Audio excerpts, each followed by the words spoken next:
All right. We are ready again. Good evening. Good evening. And of course, that depends on where you are zooming in from. So if it's good morning, it's good morning. If it's good afternoon, it's good afternoon. But I really want to welcome you to our presentation. As a matter of fact, I want to welcome you to our Bible study this evening. I'm Sean Carter. This is our Sabbath Bible study. We do this every week. At first, we started just us as a family, and then we are now extending it to our brothers and sisters. So we welcome you. I'm not sure where you are zooming in from. Let me go to the chat to see if you can put in the chat where you are zooming in from. So a welcome, welcome, welcome. Happy Shabbat to you, and I hope you will enjoy this Bible study. Okay, so you know my task. Oh, welcome from South Africa, from England. Oh, goodness. From Paris. Oh my goodness, the presence of Yahuwah is everywhere. A matter of fact, Jonah was in the bottom of the ocean, and he says, it doesn't matter where I go, you are always with me. From New York, from Berlin, welcome, welcome, welcome. From Atlanta, oh my goodness, it is really a privilege, it's really a blessing to be in front of you and just to share the word of our Abaya. So my job is very easy. I'm here just to talk about the Hebrew alphabet, and we have been talking about it a few evenings now. A matter of fact, we are on the 8th letter, and I hope this is the correct one. Okay, there we go. Okay, we are on the 8th letter. And I know sometimes you ask again, okay, I grew up learning English, I grew up learning Spanish. Why is it important for me to learn Hebrew? And the simplest answer I can give you is because the Bible was written in Hebrew. The Bible was written to us. It was written for us. And when we start to understand it from the Hebraic perspective, it opens up a brand new world. It gives us new meaning. And the more you dive into it, the more you will see the relevance of that. All right, just let me know if you are seeing my screen, please, so I can know if I'm sharing the right thing. If you are seeing my screen, let me know. Okay. So let me do it again so I can make sure I have it right.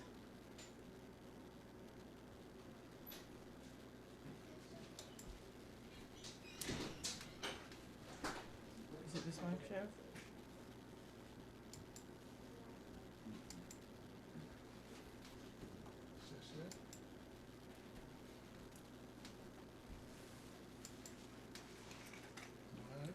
Okay, that should be it.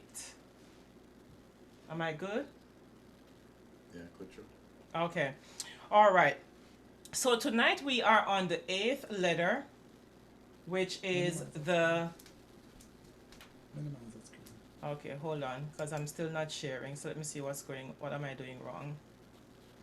Share again. Okay, well, I'm seeing the entire PowerPoint, but I'm not seeing... Okay. All right, let me try that one more time. 3. You said basic? 3. No, come right there. Share the screen. Okay, am I good? Sorry. Yeah. We're just seeing the seal. We don't see we see the seal. All right, there we go. Thank you, thank you. All right, so tonight we are on letter number 8. Letter number 8 is the het, and you will see it is spelled C-H-E-T. Sometimes it is spelled H-E-T, depending on where you are getting your information, but the meaning remains the same. The meaning is not going to change. Okay, so the het makes the k sound, or sometimes it makes the silent sound, and it means offense. It is a All right, hold on. Let's get this thing right. So everybody is all right.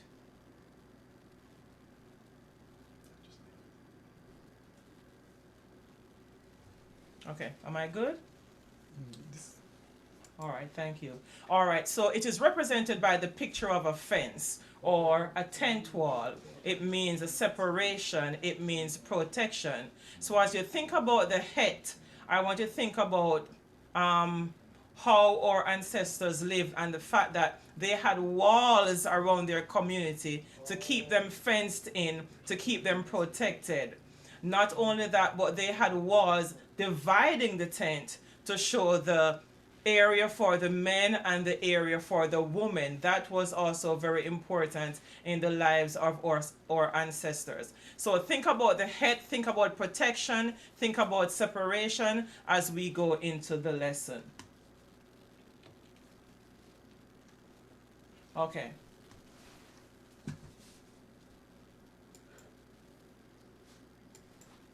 All right.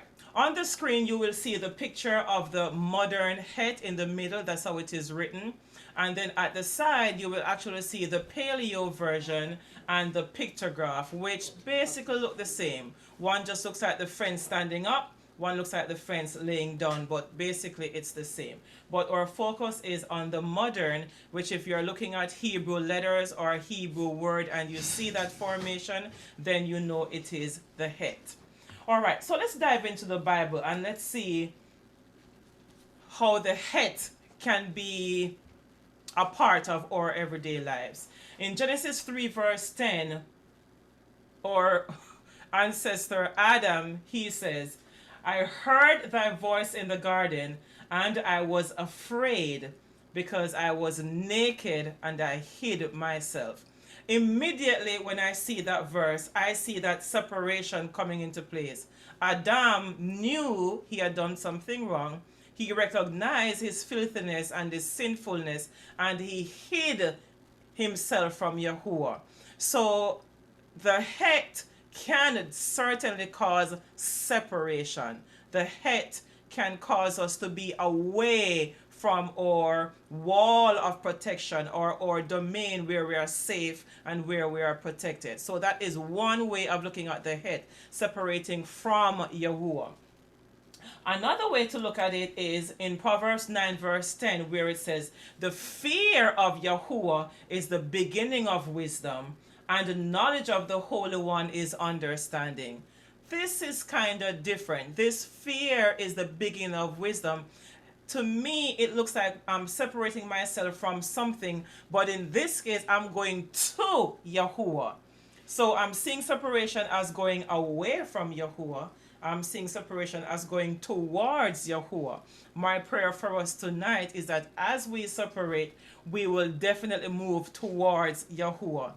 Now, that separation can mean several things. Sometimes we have to separate ourselves from the way we think. Sometimes we have to separate ourselves from our friends, from the life that we currently know. We have to separate ourselves from certain foods, from certain festivities. But definitely, as we draw closer to Yahuwah, he gives us a different way of life, a different way of thinking, different friends, different food, different festivities. So depending on how you look at it, separation can definitely be positive. I'm going to end with Psalm 27, and I'm going to read verses 1 through 6, the life of David, or just a portion of the life of David. And if you know David's life, you know David's life was a complete roller coaster, up and down all over the place, but he never lost sight, or even when he lost sight of Yahuwah, he went right back to him. And that is the beauty of going back to Yahuwah. So Psalm 27 verse 1 to 6 says, Yahuwah is my light and my salvation. Whom shall I fear? Yahuwah is the strength of my life. Of whom shall I be afraid? When the wicked, even my enemies and my foes, came upon me to eat up my flesh, they stumbled and fell. Though an host should encamp against me, my heart shall not fear.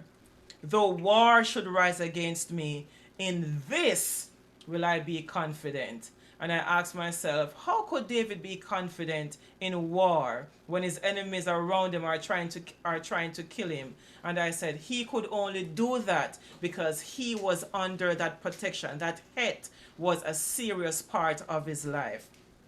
Verse 4 says, one thing have I desired of Yahuwah, and that will I seek after, that I may dwell in the house of Yahuwah all the days of my life, to behold the beauty of Yahuwah and to inquire in his temple. For in the time of troubles he shall hide me in his pavilion, he shall protect me. In the secret of his tabernacle shall he hide me. He shall set me upon a rock. And now shall mine head be lifted up above mine enemies round about me. Therefore I will offer in his tabernacles sacrifices of joy. I will sing, yea, I will sing praises unto Yahuwah. And we can only sing his praises because we are protected. We know the het and we know what it means. May Yahuwah protect us tonight. May Yahuwah protect your family as we dive deeper into his words. God bless you. Shalom.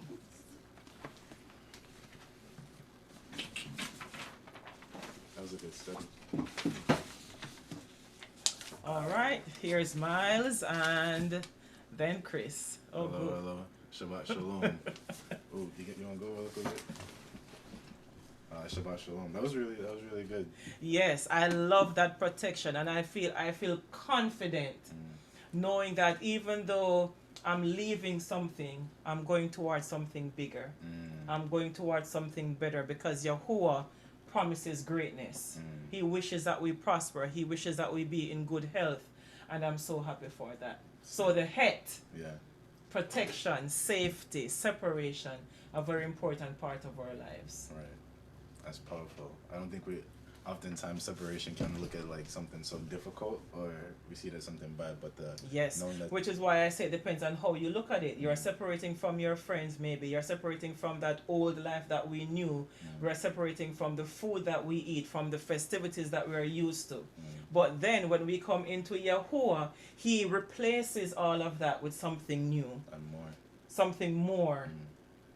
That's true. And it gives us a closer walk with him, and it gives us a deeper relationship and a deeper understanding as well. So I'm happy for the het. That's true. I'm happy for the fence. Well, thank you for that study. All right. Is it frame good? Can you see us? Frame? Good. All right, cool. Are we good? Yeah. All We're right. good. Sweet. All right. Well, Shabbat shalom, everybody. Can you hear me all right? Yep, sound good. No buzzing. We good so far. Cool beans. Well, I hope this week has been good for you guys. I was told that I speak low on these Bible studies, so I'm gonna try to speak a little bit louder today. But naturally in conversation, I'm a pretty just laid back kind of person, so I'm gonna try my best. Do we want to start with prayer or? That would be good. Okay. All right. Well, we're going to say a prayer real quick. I can pray. Bow our heads. Most High, Yah, I thank you for the opportunity to come here and gather today with friends, with family, and mostly the fact that we're able to gather onto you.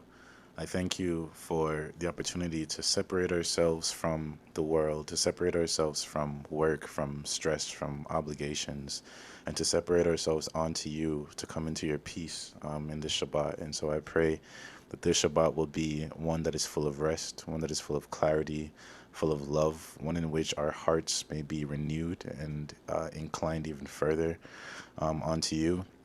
I pray that you will come and be amidst us as we go into your word and we study and we talk tonight, and that your spirit will be amidst us to bring us clarity, to bring ourselves before you in a position of humility to learn. So thank you, Yah, just for the opportunity to come here and to be together and to learn together as students in your word. In your name I pray. Amen. Shabbat Shalom. How are you today? Okay. Sabrina.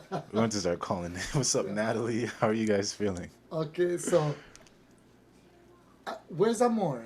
Amor? Amore. We just want to celebrate with Amore today. She last week she said that she would try to observe the Shabbat for the first time in her life today, Wow. starting sunset today. So whether that was successful for the first time, what counts is the heart. Yeah. And I'm not seeing her here now, but we just want to pray with you and celebrate and rejoice with you, Amore. And at this time, Jeremiah, who was here like 2 weeks ago, three, He's in Africa. he's in South Africa at this moment. That's why he's not here. But welcome back to all those who have been here, who've made these discussions very vibrant. I just want to say thank you, and we look forward every week to just share with you and to be inspired by you. Thank you. Thank you. You are Oh, there's Amore. Amore. Hey, how is it going? Good, yeah. What about with you guys? We're good. We're good. Can I ask how your first Shabbat was? Um, it was okay. I found it kind of quite useful to just allocate a whole day for God. But I kind of slipped up a little bit because I went out for a few hours just to go to the supermarket, but I didn't think it would have like such like a significant effect. But I actually found that even though it's like kind of an innocent thing, it's still, I think I still would have been better off just completely separating myself from the world for that day. Wow. So I've learned for tomorrow. That's a daily process. Yeah. It's okay. It's a daily. Yahuwah knows, and He sees where your heart is, and He reserves a blessing for those of us like yourself who separate ourselves unto the Shabbat. He said that in the Bible, and I'm sure there's a blessing. He blessed you, and He blessed your effort, and your efforts will be multiplied. Praise Yah, Toda Yah for you. Amor. Praise God. Thank Amen. you. Hello. Hello. Hi. Can I just say something? Hey, what's going on? Hey, so I haven't made the last couple of ones because of school, but I'm really happy to be here because I have no class today. But I just wanted to say that, like what you said, I think is very true because I decided to do like a little fast from like secular music because that's something that I really struggle with. Like I really love worldly music, but I just feel like for my first step, I just like didn't listen to secular music and I just listened to like, more godly type music. And I don't know if it's a coincidence, but I got a job. Like I applied to mad jobs and I didn't hear nothing back. And then when I started doing this fast, I like literally got a call back. And then at the same time, I got my license. So I don't know if it's a coincidence, but my life is seeming pretty good right now. So yeah. I just wanted to share that. Thank you. Praise Yah. That's amazing. I find often that normally when I engage like fast myself, and this is not at all to like get into the mindset of like working for blessings or anything like that, but I find that when we do like put forth effort, the Most High acknowledges that effort in a way that is deeply personal to us oftentimes, and so the fact that you decided to like fast from music, I tried to do that like a few months ago too. And what it did for me was things I'm still on work, like figuring out now, but it definitely, for one, gave me a deeper appreciation for music that really speaks towards my spirit. And even now, I find myself that whenever I listen to like more, I guess what we call godly music, it brings me the ease that I tend to search for in many other things. And so I'm really glad that the Most High is working in your life in that way, and honoring. I'm glad that you're like taking steps to like, try to use that head. Was it a head? Yes. To separate yourself from things and towards the Most High. And I'm glad that you're able to see Him, or He's revealing more of Himself to you, and honoring your efforts. That's amazing. Thank you for sharing. wasn't the lesson on the head. We didn't plan to say we're going to do this subject in the body and this subject in the letter in terms of the beginning of the program. But we find that many times they overlap. Because I hear her speaking about the separation, her speaking about the Genesis situation, and I'm saying, wow, did she look in my notes? But Yahuwah works that way. He brings stuff together in ways that we cannot plan. And as you mentioned, the Het and Amori and Sabrina and all the persons, 37 now, who've come away to be with us tonight, exercising that Het, that separation from, because wherever you are, you could have been doing something else, but you chose to be here, and we really say thanks. We say Toda Rabbah for that, and we honor that commitment, and Yahuwah honors that commitment. So what are we jumping into this week? We're looking at, we're doing the final. There was much more that we could have done. Yeah, I'm here trying to silence my phone. Okay, silent. Okay, there's much more we could have done, but we decided to end this part of the series, the process of salvation, or unless persons here are still not clear and stuff, we would still go on and clear up some stuff before we move. But we decided to do the last in this series on looking at neither is there salvation in any other, for there is no other name under heaven given among men whereby we must be saved, Acts 4:12. And there's no other name. And we're going to look at how it is that man has always been trying to find a way to save himself. It's like we've always done that. Even now, that's what we do. We try to find a way to save ourselves. It's like I damaged the car. I got a car and something goes wrong, and I decide that I'm going to try and fix it. And I'm trying everything until at last when I'm broken and I've broken the car even more. And I decide to call the dealer, and guess what? There was a warranty on the car. And now I have to consider whether I have voided that warranty by trying to fix it myself, when all I should have done was call the dealer. I'm using that analogy to say that we often try to find solutions outside of the solution that Yahuwah has given us, and to find our own solutions. That is why there's over 40,000 denominations in Christianity alone. We're not talking about the rest of religions, just Christianity, and that counts like crazy, because every time you look, even in this time, there's a new church popping up every time you look. And it tells us that people are basically looking for, we realize that we need rescue. And we search for this rescue in various ways. We look for it in political affiliations or endowments, in academia, in business, in whatever. But whatever it is, we are always searching for that.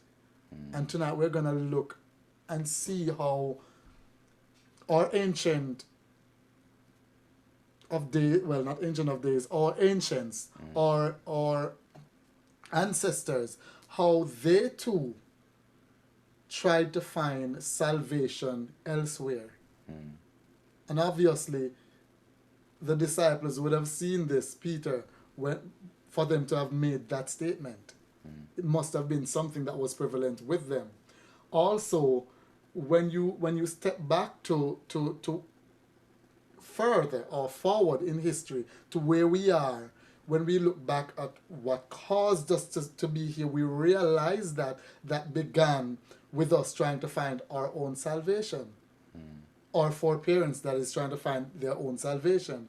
And we know that salvation can only be found in the Hamashiach, or the rescue, or the avenging of blood, as we had torn that down few lessons back and declared or brought forth that salvation means to rescue, redemption means to buy back or to avenge of blood. So all these stuff we find that we tend to want to do it on our own. So that's where we're going tonight. And why do you think that is? Why do you think we seek out a saving grace from seemingly everything but like the Most High?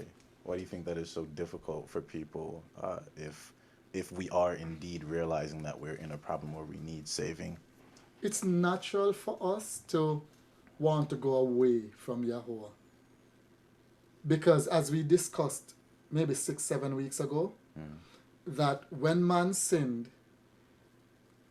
immediately our nature became sinful. And what we wanted, because by ourselves we are flesh, but then Yahuwah had breathed his spirit into us. And because of that, Torah was in us, and our hearts were hearts of flesh, to use the analogy of the Bible. And the minute we sinned, our hearts became hearts of stone. So Yahuwah could not speak to us in the same way he used to. And from then, our only desire is to move away from him. We discussed earlier that if you notice the things that we entertain us, it's that show that has the most killing. The things that entertain us actually are really detrimental to us in reality. Because if you should live in a society where there's so much gun violence, which a lot of us see, you realize that that's not beneficial to us. But that's what entertains us on TV. The things that entice what our hearts are inclined to, the what heart our of stone is right. inclined towards. So our hearts resonate with violence, Not only with violence, disobedience, with lawlessness as a whole, whether it be a simple situation as just not observing to love thy neighbor. Well, that's not simple, but I'm just saying it's simple to do. But the effects of that is really terrible. But whatever situation that is, we find that we've always resonate with the things that destroys us. And so when it comes to acknowledging that we need to be rescued, we need salvation, we acknowledge, yes, we need to be rescued, but beyond that, guess what? We said, but I can do it on my own.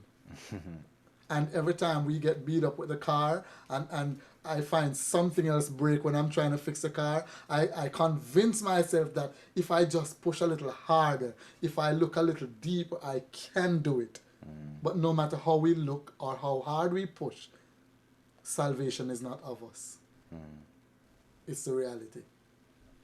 Wow. Yeah, I definitely resonate with that, and I think that's true. I never thought about it from the perspective of the fact that our hearts of stone are naturally inclined towards these evils, I would say. But that's why that separation can be so difficult, right? Because the thing that feels natural to us is the thing that we need to move away from, because we recognize that our heart actually needs changing. And so the thing that feels natural is not necessarily the thing that is good. It's recognizing that when we start allowing the Most High to renew that heart of flesh within us, the things that are naturally in Him are the things that are beneficial. Right, and that is why we need Torah to walk us back. When we forget, when we neglect, there's something tangible. When our feelings don't feel like, there's something tangible that says this is the way. Because if it's left up to feelings, trust me, we just mentioned there's over 40,000 different denominations. That's feelings. That's man going according to how he feels. So he sets up a church or an institution to live how he feels. But when we want to go to how Yahuwah says, we have to go back to Torah. And that's the difference. Torah is always Torah, while religion is everywhere and anywhere.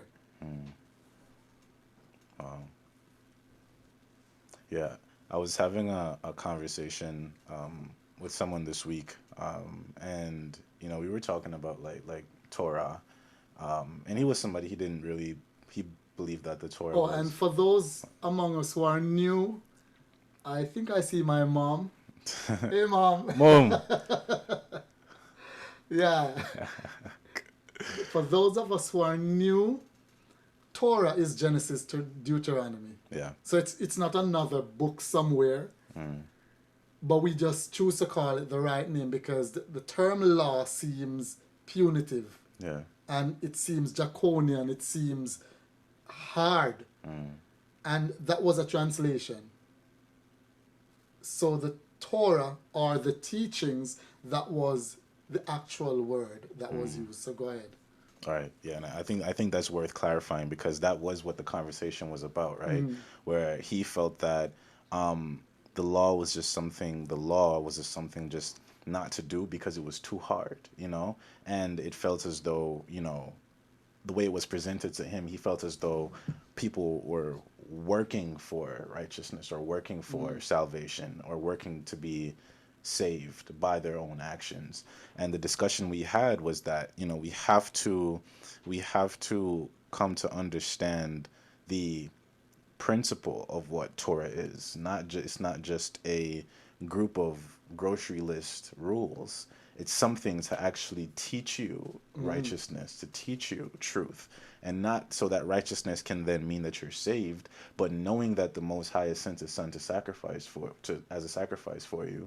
Now being within that grace or acknowledging that act, Torah is how we then walk in accordance with what He has asked us to in making that sacrifice. And so the word teaching is like a better, I think, understanding of it, because I think we all can admit that we do need to be taught, right versus wrong, good versus evil, because if it's left up to us, if I definitely know if it's left up to me, my perception of right or wrong changes every few months or develops every few months, in that there was a time when I thought something was right and something was wrong, and then as I grow closer to the Most High, I find out not only what is wrong but why it's wrong. So things that may not seem bad on the surface, I start to understand the inner workings of what it does to the heart. And I feel like that's maybe something that we don't, or I was telling him that we don't dive into as often, and so it's easy for us to say at the surface, like just let the Spirit come in and lead us right or wrong. And that's true, but in truth, the Spirit will not lead you outside of Torah, because Torah is the standard for right and wrong. And so it actually goes hand in hand. And I must say too, you hear that a lot, and there's two things that needs to be clarified there with how society view things. When people say let the Spirit lead you, most often they're saying follow your heart, follow what you feel. Because most times Yeah, too. I think someone needs to log on. Let's go. Go ahead. Okay. Marcy was calling. Okay. Okay, Marcy Harris, if you're hearing me, we're going to try to reach you. She's been trying to log on, and it's been a little tricky for her, so we're going to try to get to her and see if we can win it. Oh, yeah, I got it. But continue what you're saying. So the thing that most people do when they say let the Spirit lead you, what they're saying to them is go and follow your own heart. Because the truth is, what are they going to rely on if something is not going to, or someone is going to speak audibly to them? They're going to either rely on the social underpinnings around them or the religious underpinning, the culture within that religious community that they are. So if they go to 10 of their friends and their friend says, go ahead, and 2 says no, they're going to tend to swing with either the crowd are the ones that are telling them what they want to hear. So most times when they say, let the Spirit lead you, they're really not talking about the Ruach HaKodesh. Because guess what? When the Bible says that now is the time and that Yahuwah seeketh such to worship him, they that worship him in spirit and in truth. Spirit and truth is the Ruach HaKodesh and truth is Torah. In other words, in the power of the Ruach HaKodesh and the Torah. So if the Spirit is going to lead you, if you follow what Christ says, which we will touch on tonight with the woman of Samaria and the well, but he says that he seeketh such to worship him, they that worship in spirit and in truth. So the Spirit is not going to lead you away from truth at the point I'm making. So this thing about the Spirit leading you without following what Yahuwah says, you're actually just doing what you want to do or what your society wants you to do. The next thing that we tend to misunderstand many times is Shaul writes a lot, and if we understand the situation in about one... Hold on. Yeah, we got to translate. Ruach HaKodesh is the real name of the Holy Spirit. Holy Spirit is the transliterated name from the Koine Greek, where they get Holy Spirit. That's not the truth in Hebrew. It's Ruach HaKodesh. And Shaul is Paul's real Hebrew name. So I just want to clarify. I'm the translator, yo. Thank you. Keep reminding me. So yeah, that's those two names. Okay, so thank you. So what we find when Shaul is writing and he's speaking so much about do not be shackled by the law and stuff like that. Understand that, and someone asked a question in the Discord last week about the 613 laws of Torah. Understand that this was a piece of document that was pulled out of Torah. It started when Judah was, which we're going to look at tonight again, when Judah was in charge of Jerusalem. That's after the split with Rehoboam and Jeroboam. And what ended up happening is that Judah, the tribe of Judah with Benjamin and the Levites, because Jeroboam had fired the Levites, but we're going to get to that. What they did, they created for themselves at Jerusalem a religion called Judaism. It wasn't even Judaism, because the J wasn't even created then. Huidaism. But we call it ism. And that again is a Western term. But what they did was they created these set of laws, pulling out of Torah and sometimes adding to how that was presented. So when Paul was talking about the law, sometimes he's actually talking about the laws that they created. When Christ seemed to have come against Torah, it wasn't Torah.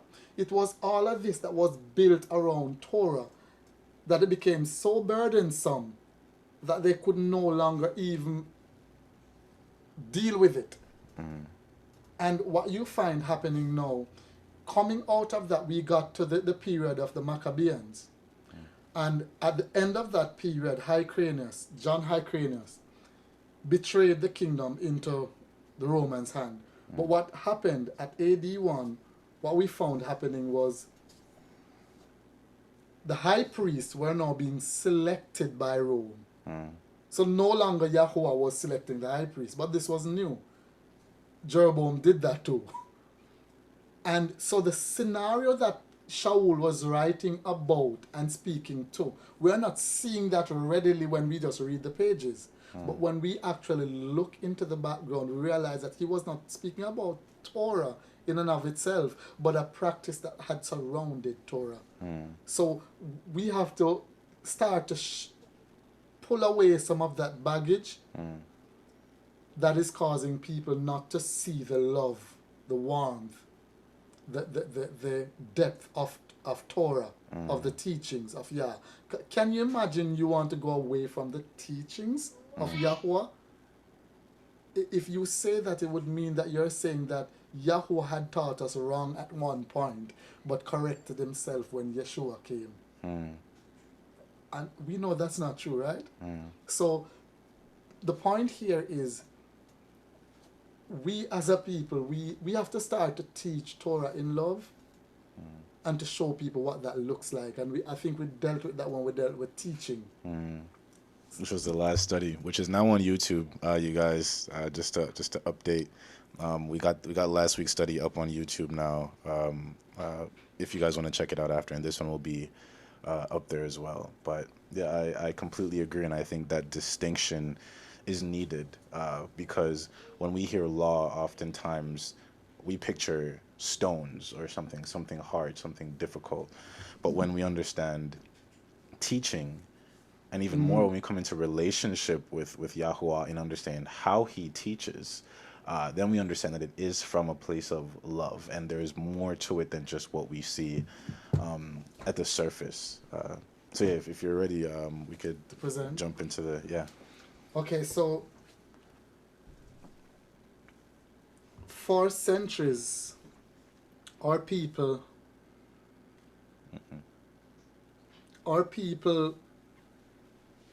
from the beginning, our people drifted away from Yahuwah. Centuries had passed, mountains of sacrifices and rivers of blood. Lines being drawn on both sides. Imagine Moses have to give an order in the case of the golden calf to execute 3,000 people that he was just begging for and saying to Yahuwah, kill me but save them. Imagine the dilemma in Moses' mind as he had to execute people whom he knew personally. Imagine in Moses' mind as he looked upon the people who Yah had done so much for. He himself turned his back on them when he went to Midian because he tried to save them and they snitched on him. And he said, you know what? I'm gone. I'm out. And Yahuwah went for him and said, come, you're going to do something. In Midian? Yeah. When he went to Midian and he was tending the sheep, his father-in-law's sheep, in the side of the mountain, and Yahuwah caused the bush to be on fire but wasn't being consumed. Oh, when he ran away the first time. Okay, right. before, okay, yeah. Yeah. So, our people have always been doing that. Going away, even to today. That's what we do. We find that in the time of the Babylonian exile, it came to a point where Israel was singing the songs of the heathen while they were in Jerusalem. And it came a point now when they were at the river Chebar. And as the psalmist exclaimed, by the rivers of Babylon, where we sat down and there we wept as we remembered Zion. And they that held us captive required of us a song. But if I forget Jerusalem, let my arm. It went through such morbid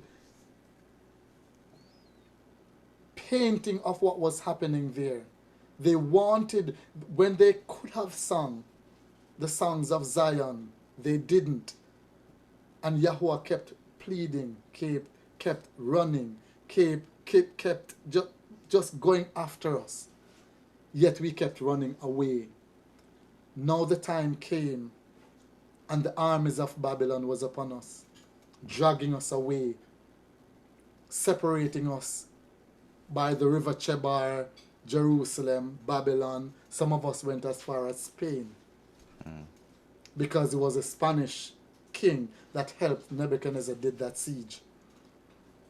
And at this point now, we are forced to sing the songs of Zion in a time when we would not even want to sing them.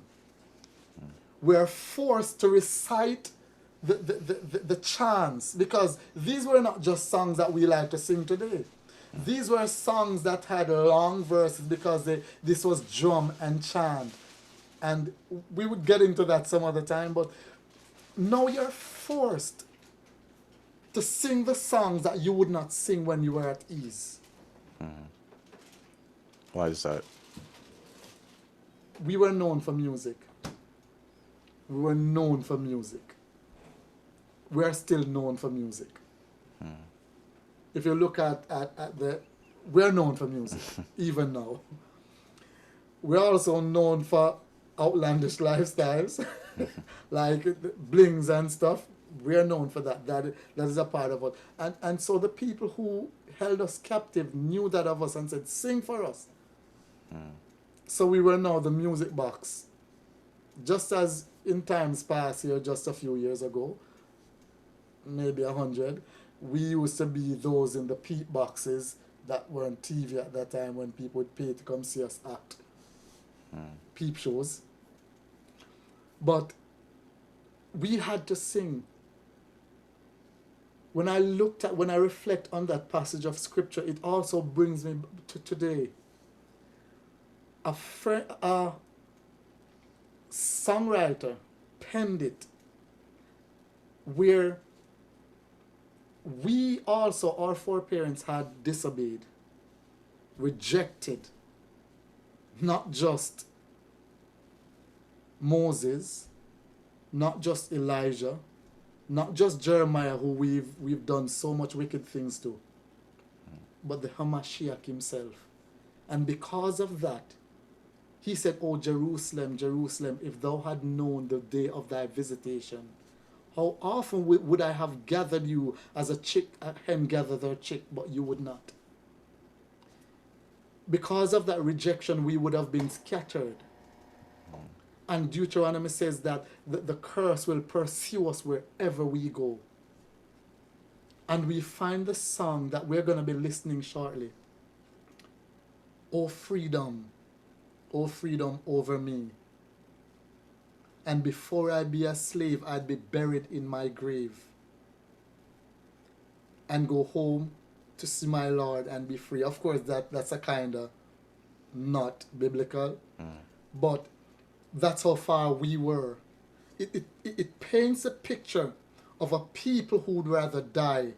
Your battery is low, so you may want to go. That's okay. Yeah. It paints a picture of a people who would rather die than to be a slave. Why? Because in this slavery, it's scientific. It was not just about money.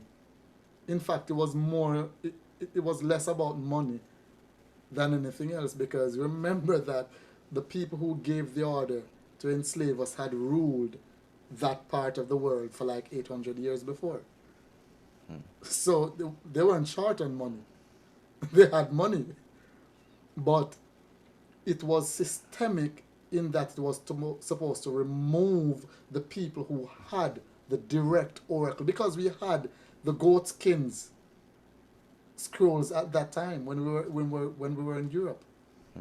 We had the goatskin scrolls in Portugal. Yet we were not living as we should at all the time. When you said we had the goatskin scrolls at that point, what do you mean? And when you say we had the oracle? We used to write the Torah on goat skin, dyed red. They could be as long as 40 feet, one scroll. And those documents would be held in, it's like maximum security. So wherever we went, we if we're gonna be in flight, before we grab food, we grab the scroll. And we're running with the scroll, hungry. That's how we are. Yet the scroll was not in our hearts. That is what led us to be in flight at this time anyway. So we had the scroll in Portugal. Yet the history tells us that we were hated because we did some stuff. We were always, in Jamaican term, we say bossy. But we were always hype. Just as we are now. We want to drive the car with the biggest rims, not me, but you know how we are. And we're just always Boastful. Yeah, boastful. And you find that curse in Deuteronomy followed us there. And when we came here, the lyrics of this song was penned because was a whole lot who jumped over board in the sea to a certain death so as to escape coming here. Again, when this started, we rejected the religion that was being forced upon us in times of hardship. When we had enough time to practice Torah, we didn't. And now we want to hold on to Torah when it's too late, when we're being torn away from the land to be shipped elsewhere. And so this song, I'm going to share this song with you. It paints this picture of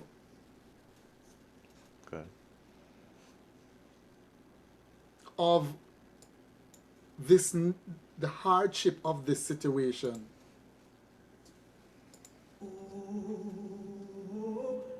Are you hearing it?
What does that song say to you? It paints a picture of a time which we're still living in, when the reality of our disobedience, and I'm going to put it that way, the reality of us trying to find salvation outside of the source, the reality of us walking away from Torah, the reality of us doing our own thing came down upon us in such an overwhelming outpouring that we would rather die than face that chastisement that was designed to bring us peace. I'm not sure if the writer thought of it this way, because you would realize that by this, the Hebrew understanding of what happens after death is not expressed in this song, because she thinks that when she dies, she's going to go to Yahuwah. That's a Western thinking. However, the picture that it paints speaks volumes of the situation that led us here. But we want to go back to way back to Genesis, and we're going to see that we didn't just end up here. We didn't just start in AD 70. In fact, this has been how we've operated for centuries, millenniums, as a people. There are certain family traits that tend to follow family line. There are certain tribal traits that tend to follow, and that's where we are now. And if you look, we're going to go to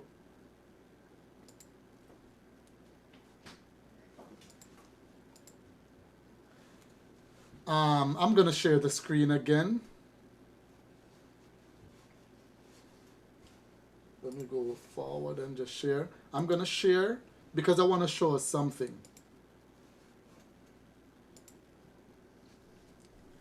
Genesis 3, 6 to 7 and 21.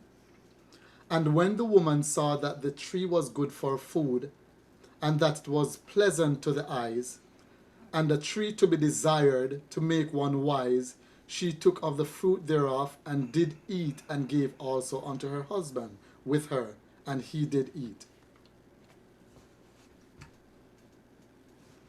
And the eyes of them both were open, and they knew that they were naked, and they sewed fig leaves together, and made themselves aprons. And I'm going to come back to this.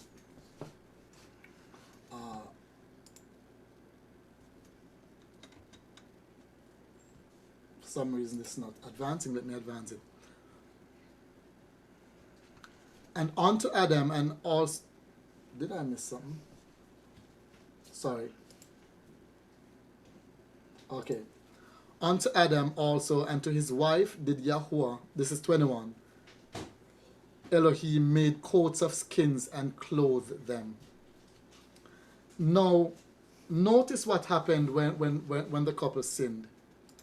They hid themselves from Yahuwah. Notice what they did. They made aprons of fig leaves. There's a significance of why this was recorded in Genesis. And also notice Yahuwah made them coats of skin. Leaves fade. You don't even have to do anything to them. Once they're cut from the source, they fade naturally. Aprons of fig leaves would have been very, very temporary. Also, coats of skin would have been more permanent. This covering for man had to be made by Yahuwah. It must be his robe. If you read 2:25, it says, and they were naked and they were not ashamed. But yet in 3, we find that they became ashamed. What we find happening here is that the robe of righteousness that would have covered them is now gone. Again, that changed when we sinned and that heart of stone became our reality. Yahuwah, in this scenario, made the very first sacrifice. That animal that died to clothe them did nothing wrong. was not even a party to their sin, may not have even witnessed it, yet that animal died to clothe them, to clothe their nakedness because of sin. Their attitude towards that was to find that salvation by themselves, by covering themselves. Remember that Yahuwah spoke to them in person. Remember that Yahuwah is omniscient. He already knew what they did. He already knew that they was going to do it. So he knew all this. Their attitude should have been to call out to Yah for help, because we realized we're in a predicament. But what did they do? They tried to find a solution for themselves, because guess what? Now the heart of stone is dictating your actions. And that heart of stone is at enmity with Yahuwah. You remember Shaul mentioned that there's two laws within him? The laws of the flesh and you realize now that the heart of stone is now commanding your actions. And the heart of flesh, Yahuwah is trying to instill that back in you. So you know you're struggling between these two things. And what happened, what took place here is that the heart of stone dictated that you find that covering for yourself. Your first step back to righteousness, you try to do it yourself. The next thing that happened when they heard Yahuwah, they hid themselves. It is only in the presence of Yah that sin can be eradicated. So when you hide from Yah, you're basically allowing sin to continue, to flourish. And so us walking away, the het, separating ourselves, because that sin did separate us from Yahuwah. In that we could no longer face Yahuwah because of the guilt that is in us. Not that his love has changed, but that our guilt, our sins, as the Bible says, has separated between us and him. So the separation was emotional, spiritual, physical. Next we find that Yahuwah now in providing this covering gives us a glimpse of what's going to happen. Because understand that this animal that died also now shows us another component that is involved in this process of salvation. That is blood. That was shed blood. That was the first time they would have seen blood shed. And it must have devastated them, but that was what it was already. Now I'm going to go to the... Oh, sorry. So let's go to the next one. Hebrews 9:22. And almost all things are by the law purged with blood, and without the shedding of blood there is no remission, or there is no forgiveness. I was going to ask what remission meant. Right. So there's no forgiveness without the shedding of blood. In other words, this example I'm giving you now of an innocent animal being killed is pointing you to the Hamashiach. So that is why I can't understand people who say they're Hebrews and Jews and not embrace the Hamashiach. It just doesn't compute for me, because from the very first act of Yahuwah in reconciliation, and that is clothing the couple, he shed blood. And that is why Shaul says, and without the shedding of blood, there is no forgiveness. Because someone has to pay for sin. Wow. When the Hamashiach died on the cross, it did not remove the consequence of sin. for everyone. What it did, it gave us a way in to be justified or to be declared right even though we are wrong. And so you find us, and I'm going to move on to the next step. So if he didn't die, we couldn't get forgiveness. That's simply what Paul is saying. So his death, and for those who may not, if you haven't caught it by now, the Hamashiach is Christ, meaning the anointed one. But of course, in the actual Hebrew tongue, which is why we call him Yehoshua Hamashiach. Well, Yeshua, the anointed one. Yeah. But the point you just made being that his death on the cross was not the destroying of sin, but rather the avenue by which. Yes, because sin would be destroyed eventually at the second coming. Of course, we are still seeing sin now, and he has died. What it did, it was the assurance of victory. That's what it was. It was the assurance of victory. It was the ultimate sacrifice made that was prefigured from the very first animal that was killed in Genesis 3. So from the very beginning, the Most High was already pointing to. Wow. While we were already running away from him, trying to find another way to be rescued, to be salvaged. So both things were happening at the same time. We're going to look at the clothing, Revelation. There's a shortcut for that and I keep forgetting it. But it's okay. Christ says, I counsel thee, speaking to the Laodicea, the community of Hebrews at Laodicea.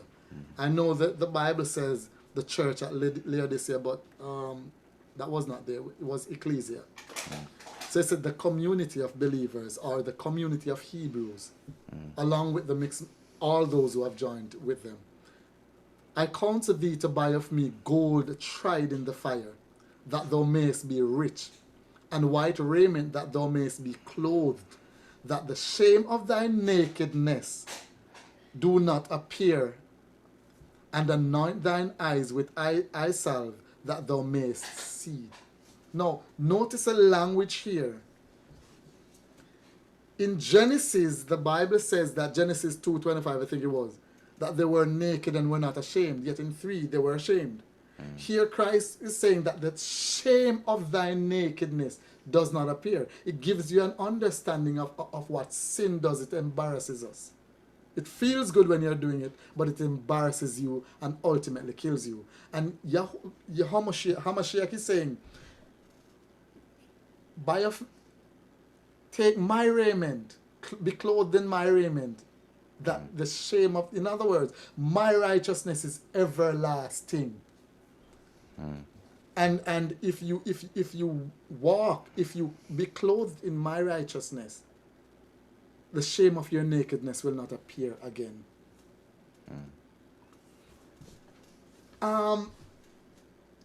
Yet that did not stop us from sinning. We're going to move on, and I'm going to start a call on persons to read, because we find in 2 Chronicles 10,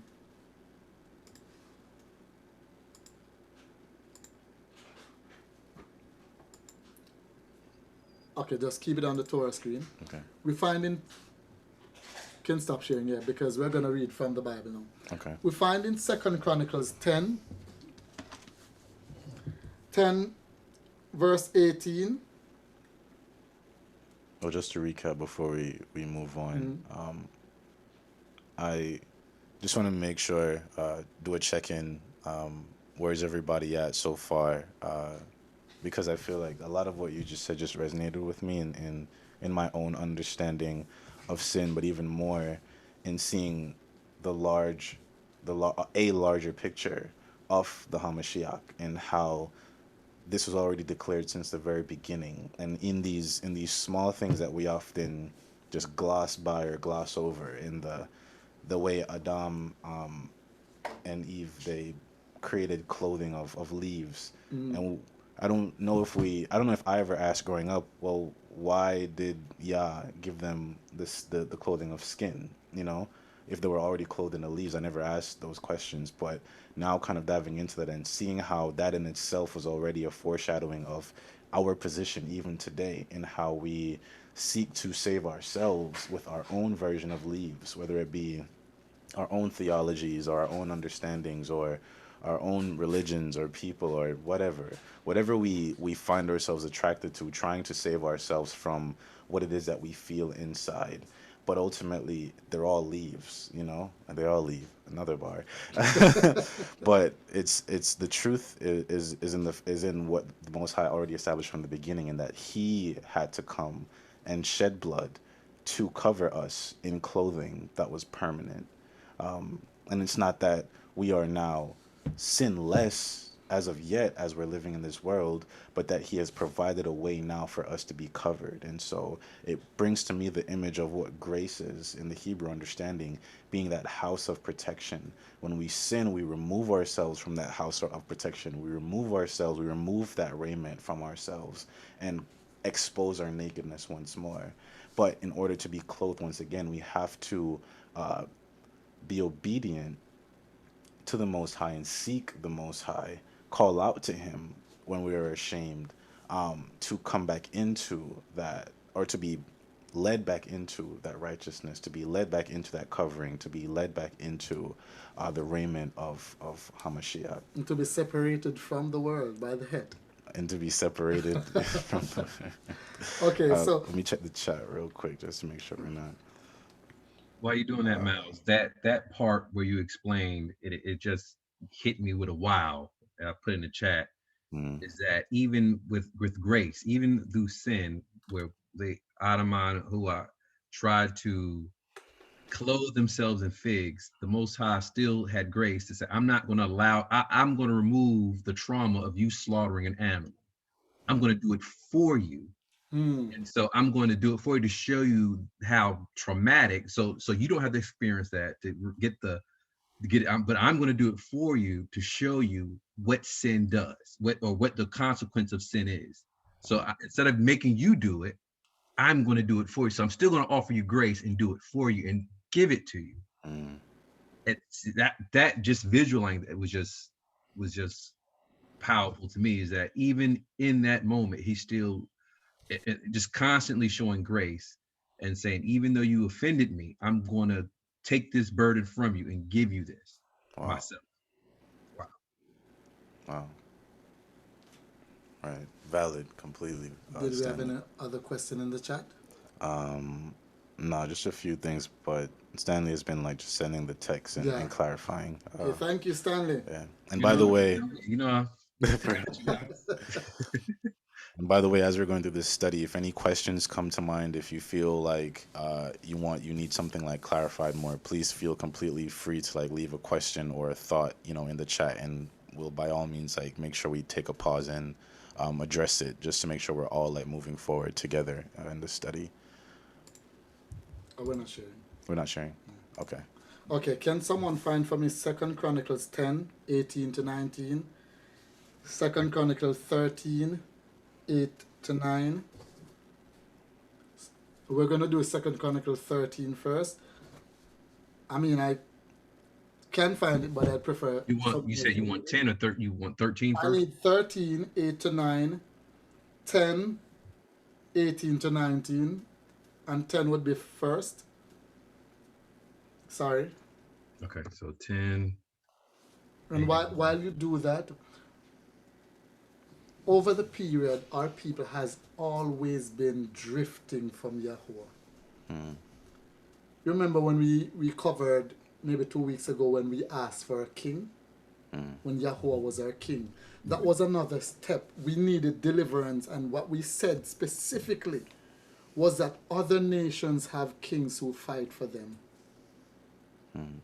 And Samuel was very upset. And Yahuwah said, don't be upset. They're not rejecting you, they're rejecting me. Mm.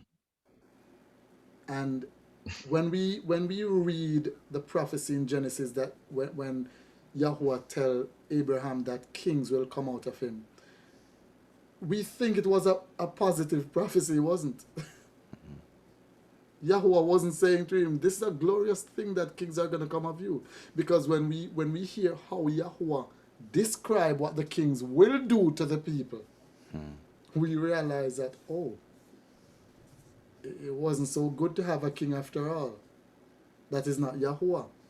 But the point being is that Yahweh was always our king. We rejected him. Again, you see the pattern happening here of us constantly rejecting him, constantly. That is why Isaiah said, all we like sheep have gone astray. Each of us have gone to our own way.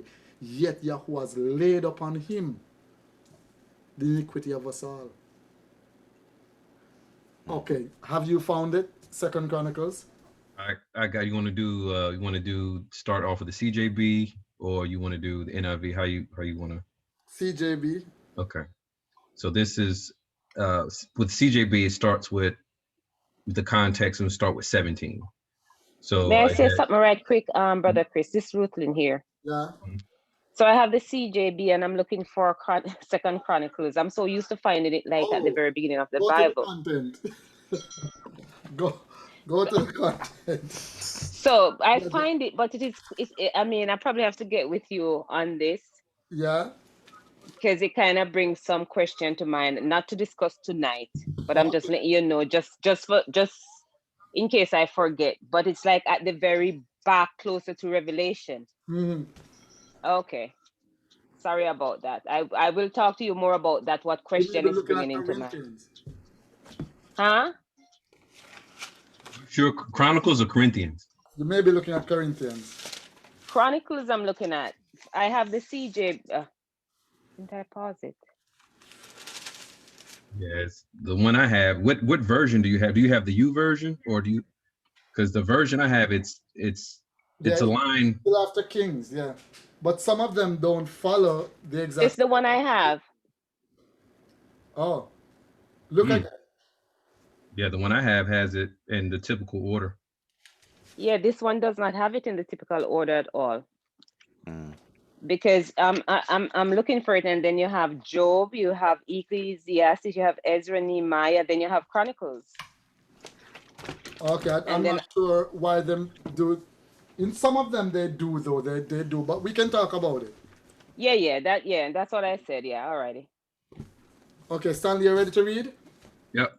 We'll start with 17. It says, but as for the people of Israel living in the cities of Yehuda, Rechavam ruled over them.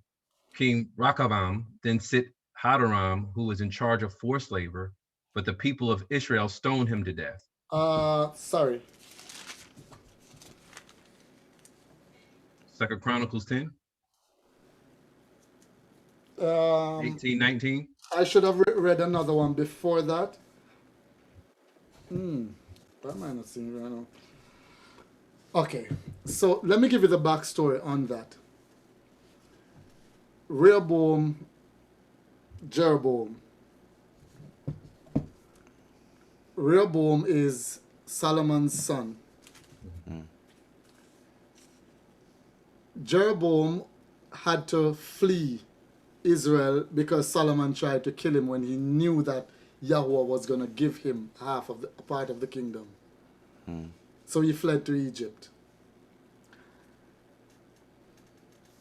Upon Solomon's death, the people sent for him. He came back and he pulled together a representation and went to Rehoboam and said, look, the people want the pressure, because we know that Solomon had done some crazy stuff at the last half of his life. This is actually in verse 6. I'm following you along where you're reading it. You're talking about, you're now in verse 6. Okay. Okay, so maybe you want to read it then. So the part is at verse 6, King Rechavam consulted the older men who had been in attendance on Shlomo, his father during his lifetime, and asked, What advice would you give me as to how to answer these people? They said to him, if you will treat these people kindly, pleasing them and giving them favorable consideration, they will be your servants forever. But he didn't take the advice. This is verse 8. But he didn't take the advice the older men gave him. Instead, he consulted the young men he grew up with and who were now his attendants. He said to them, this is verse 9. He said to them, what advice would you give me so that we can give an answer to these people who said to me, lighten the yoke that your father laid on us? Hold, Verse, hold. Mhm. You notice what was happening here? If anyone that was here from the beginning, you would understand that Torah was meant to be taught personally, father to son, going down. Here were the ancients among them, the elders, who knew all that went on, giving him good advice. But again, he chose, knowing that Yahweh had made this prediction, this prophecy before, he chose to do his own thing. He went to those who would tell him what he wanted to hear. Remember we spoke about earlier about letting spirit lead you, quote unquote. He went to those who told him what he wanted to hear and rejected the knowledge of those who knew what to do. So again, every time we go astray, there's a deliberate decision to walk away. Continue. Okay, what was that on verse 10. 10?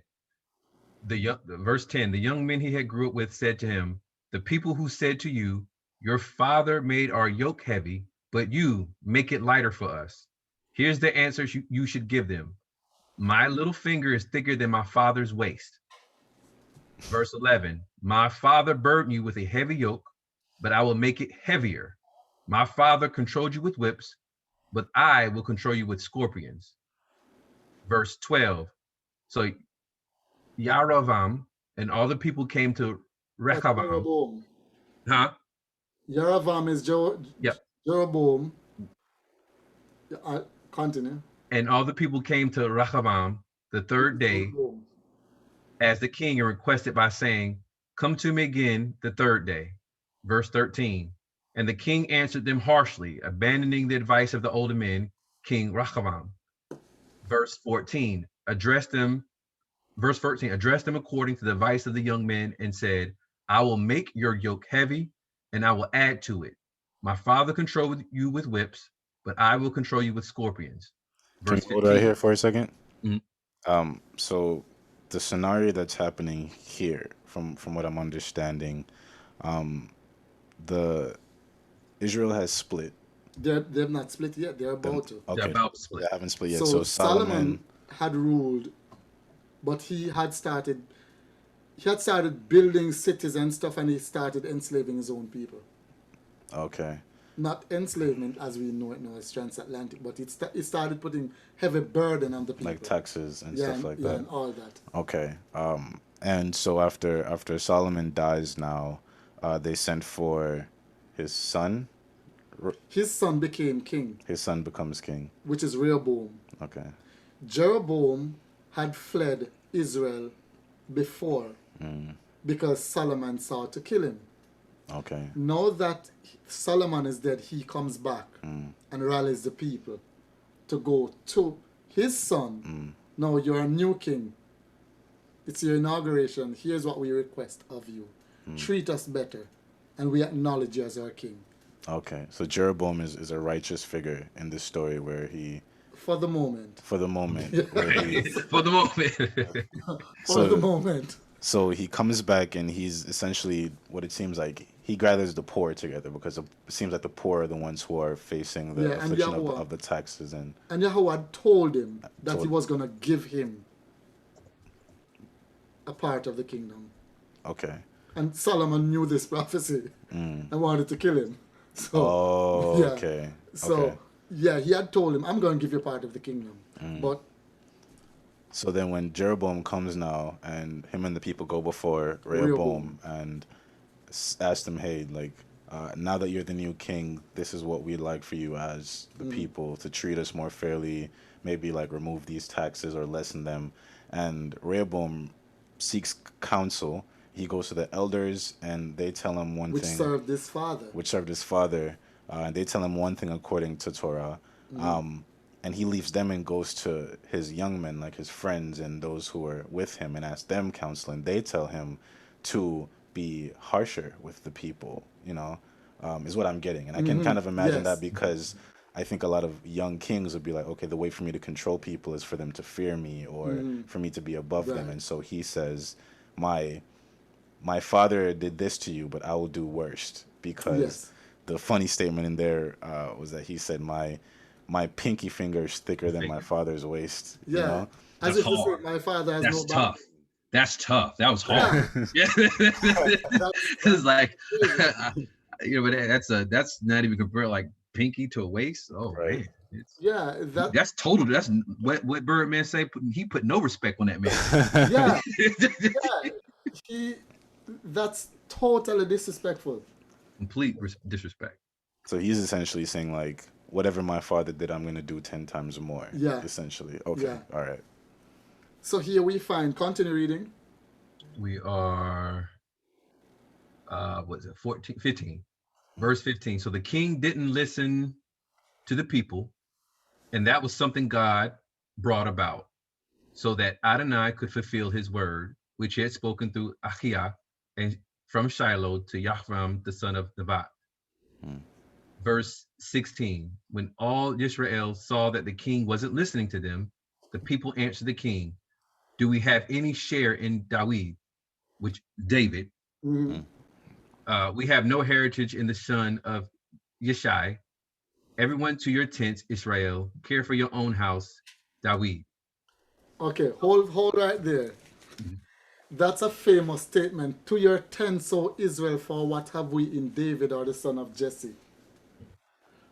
That's a powerful statement. And we are going to see how that plays out.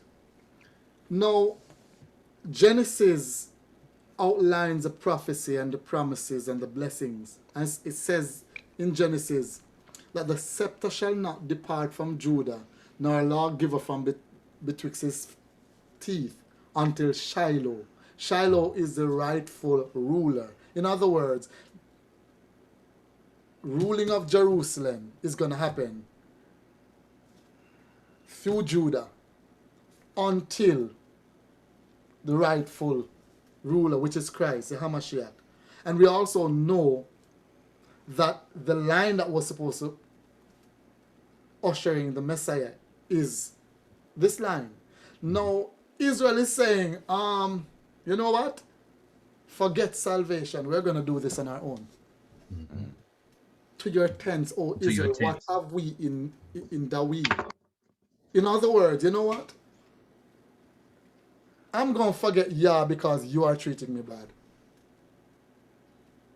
I'm going to throw the Bible away because someone else treats me bad. I'm going to forget the heritage because someone else, in spite of all that Yah had done for you, in spite of the fact that you did not cause the sun to shine this morning, and you're breathing oxygen that you did not create. But I'm going to forget Yah anyway because of someone else who is breathing the same oxygen, who's getting the same sunshine as you, but is put on that level to eclipse Yahuwah, so that you will not countenance Yahuwah because of this person. So isn't that the same as today as church hurt? You know, yeah, it is the very same. Same. It's the very same. So what happened here? Israel, 10 tribes, decided, you know what? Forget you. David, look about your own house. We're going our way. And we're going to go do what we do. And in 18, we're going to see the result of this. So Rehoboam sends a tax collector. And of course, read verse 18 for me now. Rehoboam sends a tax collector. Verse 8. Okay, hold on. My son's here. You gonna be quiet? I get it for you. Okay. he wants to talk. What's up, bro? You want to read it? Nah, you don't. If anyone wants to read, though, because if anyone in the chat at all would want to read, we will. Okay, I think he's gonna be quiet for me. verse 18, if nobody else wants to read, verse 18, King Rehoboam then sent Hadoram, who was in charge of forced labor, but the people of Israel stoned him to death. King Rehoboam managed to mount his chariot and flee to Jerusalem. That's 19. Verse 19, Israel has been in rebellion against the dynasty of David to this day. You see what's happening now? Who just got? Huh? No, I was gonna ask who got stoned just now. Rehoboam sends. Did you want to come in, Lawrence? Oh no, I'm just coming in. I was just trying to find out what chapter you was in. Okay, Second Chronicles 10. Shalom. Shalom. Shalom. So Rehoboam sends someone to collect tax. This man was also in charge of forced labor. Maybe to rally the people to say, come back. We need you. We have work to do. It's funny how this shows the very attitude of Pharaoh. But my only interest in you is for work. It's for money. It's funny how it shows our very circumstance that we live in today. Now, they stoned him to death. How dare you? We just seceded. We seceded from your state. How dare you send someone to us? So they killed him as a sign that, look, we are apart. We are no longer friends. Not just friends, we are no longer family. They were family. These were brothers. So they've separated. And when you start to read, someone find for me 1 Kings 12, verse 28. And before we, I just wanted to ask, didn't the people have like at least some sense of right in that they're being oppressed and afflicted, so they decide to leave? Even that's what they asked for. Yeah. They asked for this. They literally asked for a king, right?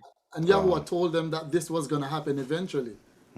He told them, even before they got the king.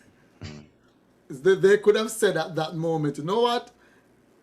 Now that we're seeing what a king does, never mind. Let's not do a king and go back. But they persisted even when. Oh, so it's still another situation where even in that moment of recognizing the faultiness of kings, instead of turning to the Most High and returning to Him as King, they decided to choose their own way and remove themselves altogether. Yeah, this now, and this is the issue. It's not the issue that they rejected the oppression of Rehoboam. The statement that they made basically declared that we're going to do salvation on our own. Okay. We see that playing out in the woman of Samaria when she said to Christ that they worship in that mountain, we worship in this mountain. This woman was putting before Christ a pagan mountain. We're going to see where that started. A pagan temple. As if it's legit. And Christ said, salvation is of the Jews. Or Yehudians. Because it wasn't, but Jew is a 18th century term, but we understand. Now, they decided that, look, we're going to find another way to salvation. If they had seceded or whatever they did and still come back to Jerusalem to worship, because Yahuwah says that you will come to the place that I put my name to worship there. That's a command. Irrespective of what Rehoboam does, that's a command. You come to where Yah calls you to come. You worship on the day that Yah calls the Sabbath, not the one that. But you do the things that Yah asks you to do, commands you to do. Now, they decided that, okay, I'm going to split from Rehoboam, but I'm also going to find another way for salvation. And we see down in the line that Jeroboam deliberately facilitated this. It wasn't a mistake, or over years we've drifted somehow. We're a reminder that we are looking at there's no other name. Neither is there salvation found in any other, for there is no other name under heaven given among men whereby we must be saved. We are looking at salvation, the process of salvation. Now, they decided to reject salvation because of what Rehoboam did. So even though within their right, they had a right to say that you're punishing us. The elders saw that too, and he said, look here, serve the people, treat them well. And he did listen. So it's not like they were alone. The counselors and advisors were on their side. However, if you have a lawyer defending you and you still decide to go steal something again, it means then that the lawyer cannot defend you because you're committing the same crime. So this was a situation right here where they seceded and they went to do their own thing, and they went to Samaria. So let me ask you, so in looking at that declaration, when they in that 4-part response, when they said, do we have any share in David? We have no heritage in the son of Yeshua or Jesse. That part was fine. It's the next, it's line 3 and 4 where they took it too far, pretty much, where it says, everyone to your tents, Israel, care for your own house, David. So pretty much that's where they went wrong, where they said, you know what, we're going to go against, because we're going to go against the covering, because I'm looking at the lesson, I think when we went over the Hebrew letter for tent, bet. The bet. So that's the covering. So then in this declaration, it said, everyone to your own covering, Israel, care for your own house, David. So it's that part, I'm assuming, in this 4-part statement that goes, okay, now they took it beyond just saying Rehoboam was just out of line. They actually did a little before that when they say, what have we in David? Remember that in Abraham's line, should all the families be blessed? Yes. Okay. In David, because remember, Christ is called the son of David. Right. So Israel knew from the beginning that the Hamashiach is going to come through David's line, not just through the tribe, through David's line. So when they say, what have we in David, they knew exactly what they were saying. So so the whole thing is out of order. They knew exactly what they were saying. Okay. And they were stepping out. And you're going to see when we read that they had an intention. There was a full plan as to how we're going to set up this new kingdom. So it wasn't a question, it was a rhetorical question then. Because I'm reading it as like they were asking a question, like as if to say, hey, King, like, why are you treating us the way we have a share? But they're saying, nah, this is rhetorical. Like, okay, I know who this is. I'm just going to do away with the whole thing. So it's more rhetorical. Okay. Gotcha. Yeah, if it was just a question, they would have stopped for him to answer it. But they followed that with a declaration. Take care of your own house, David. We're going to do our own thing.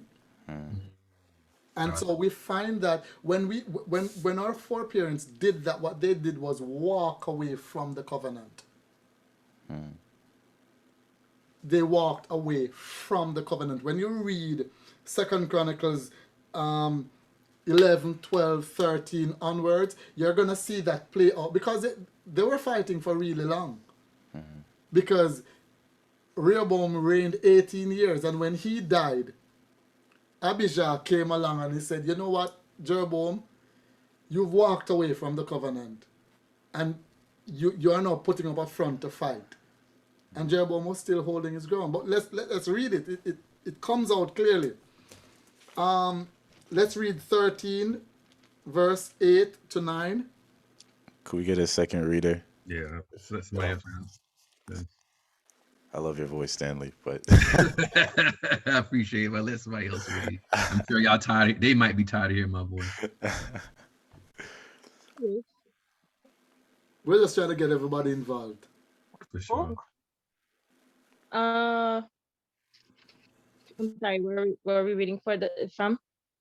It is 2 Chronicles 13, 8 and 9. Okay. Hello. 2 Chronicles 13, 8 and 9. Okay. I might not know how to pronounce the name, so I'm sorry. That's okay. Okay. Now you propose to fight against the royal authority that the Lord gave to David's descendants. You have a huge army and have with you the gold bulls of Jeroboam, made to be your gods. You drove out the Lord's priests, the descendants of Aaron, and you drove out the Levites. In their place, you appointed priests in the same way that other nations do. Anybody who comes along with a bull or 7 sheep can get himself consecrated as a priest of those so-called gods of yours.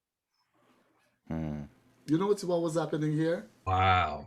That's a powerful verse. Jeroboam Wow.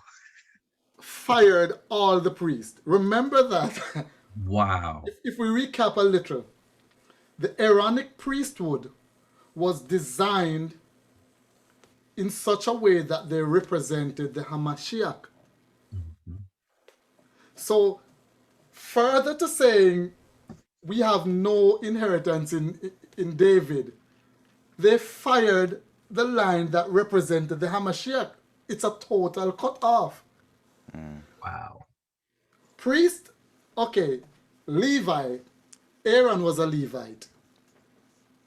So all Levites were assistants in the temple. However, only Aaron's line could be priest. You couldn't call someone from Judah to be priest, or from Issachar, or from Ben, nowhere else. Only Aaron's line could be priest. Not even the rest of Levites which were in the same tribe. All the rest of Levites were simply help. They assisted. But the priesthood, it was Aaronic. Had to be Aaron's seed. And Jeroboam, this seed and Aaron's seed the Levites did not get an inheritance. So they were part of the 12. So Yahweh pulled them out with no inheritance. And that is how the tithes were paid to them for them to survive, because they couldn't get land like that to farm, because they were not supposed to be farming. They were supposed to be taking care of the temple. As servants.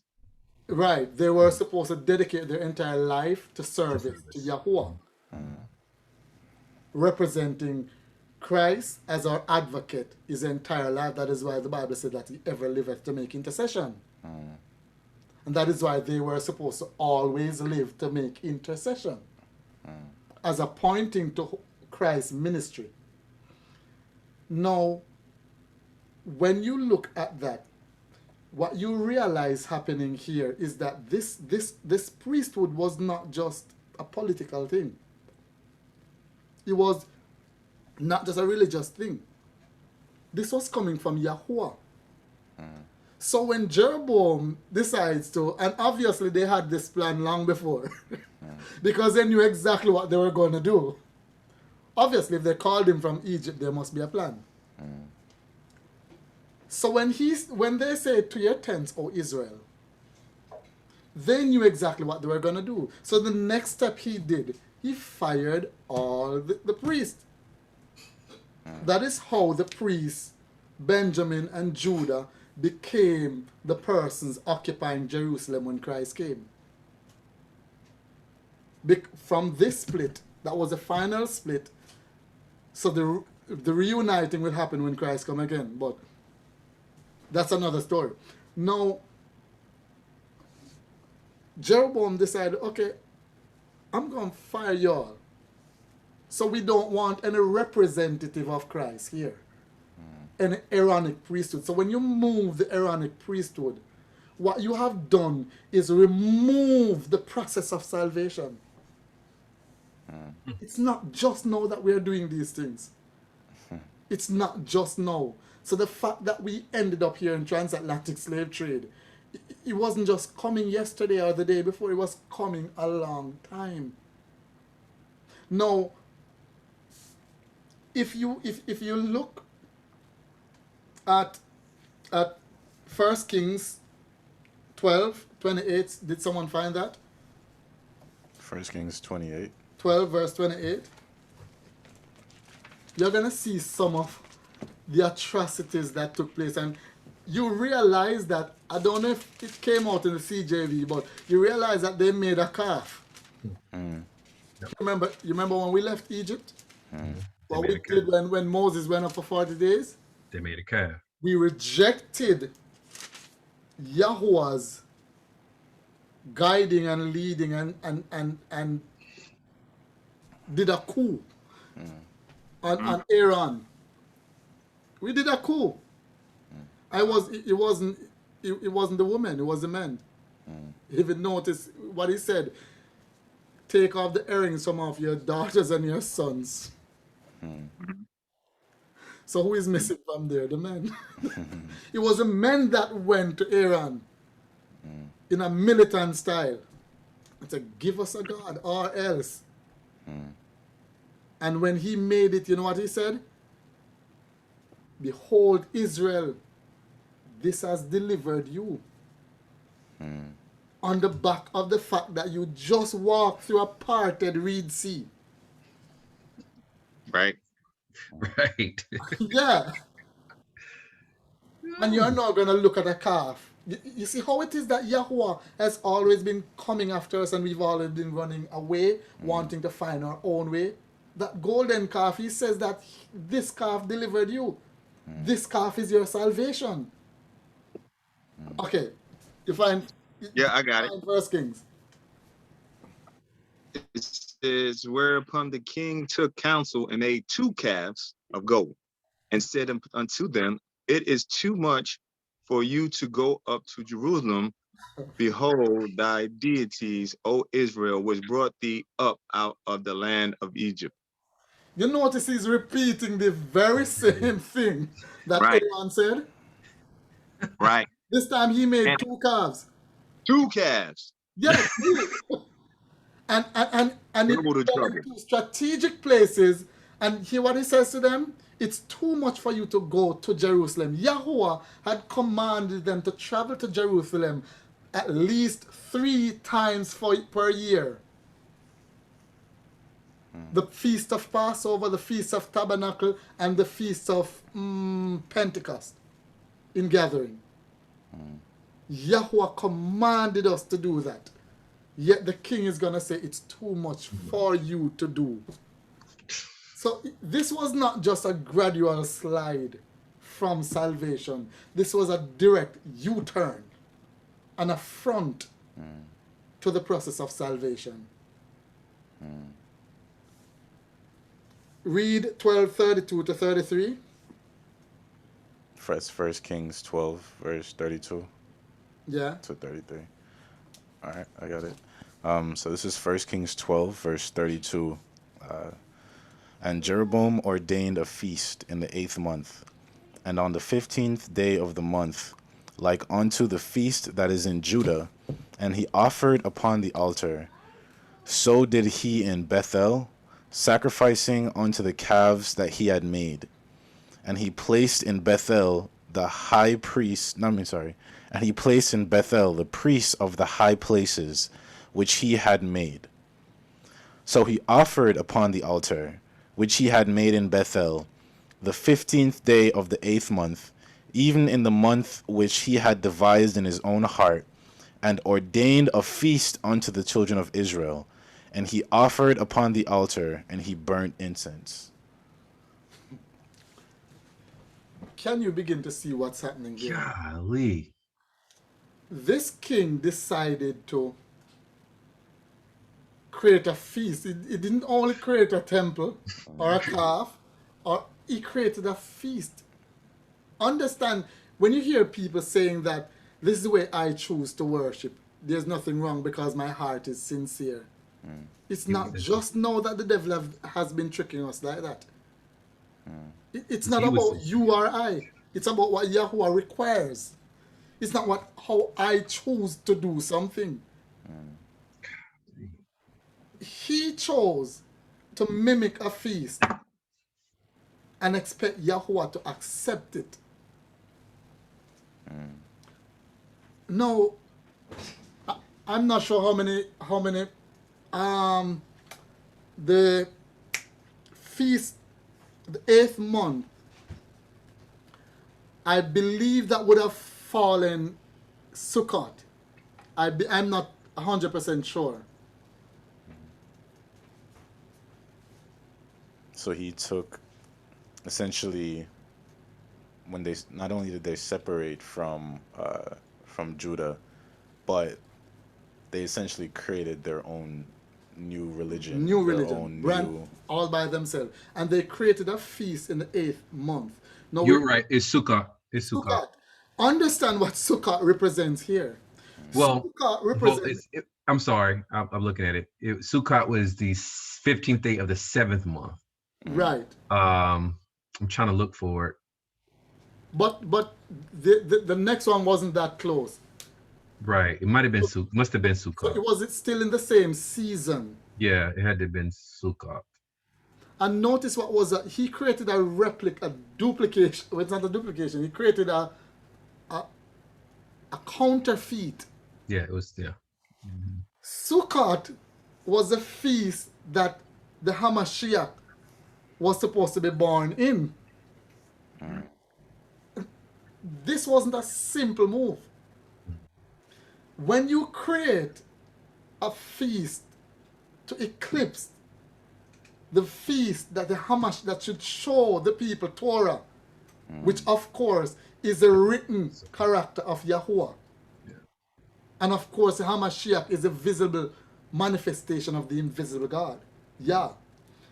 When you create a feast surrounding the time that would point to his birth, because remember we discussed that the hill of the lamb or the hill of the flock, Migdal Eder, where the angels saw the shepherd, that hill was, they raised the sheep that was supposed to be killed for the sacrifice there, and those sheep were without blemish. Remember that all this happened in Sukkot because all of this was happening long before to show that salvation is going to come to the world through the Hamashiach. First to the Hebrews, then to the rest of the world, as Shaul clearly pointed out. So this feast day points to Torah going to the world. You remember that they were supposed to read. This was a feast day that other nations could partake of also. Sukkot, or the Feast of Tabernacles, which represents Yahuwah tabernacling with us. So when he did that, that was an affront to the entire process of salvation.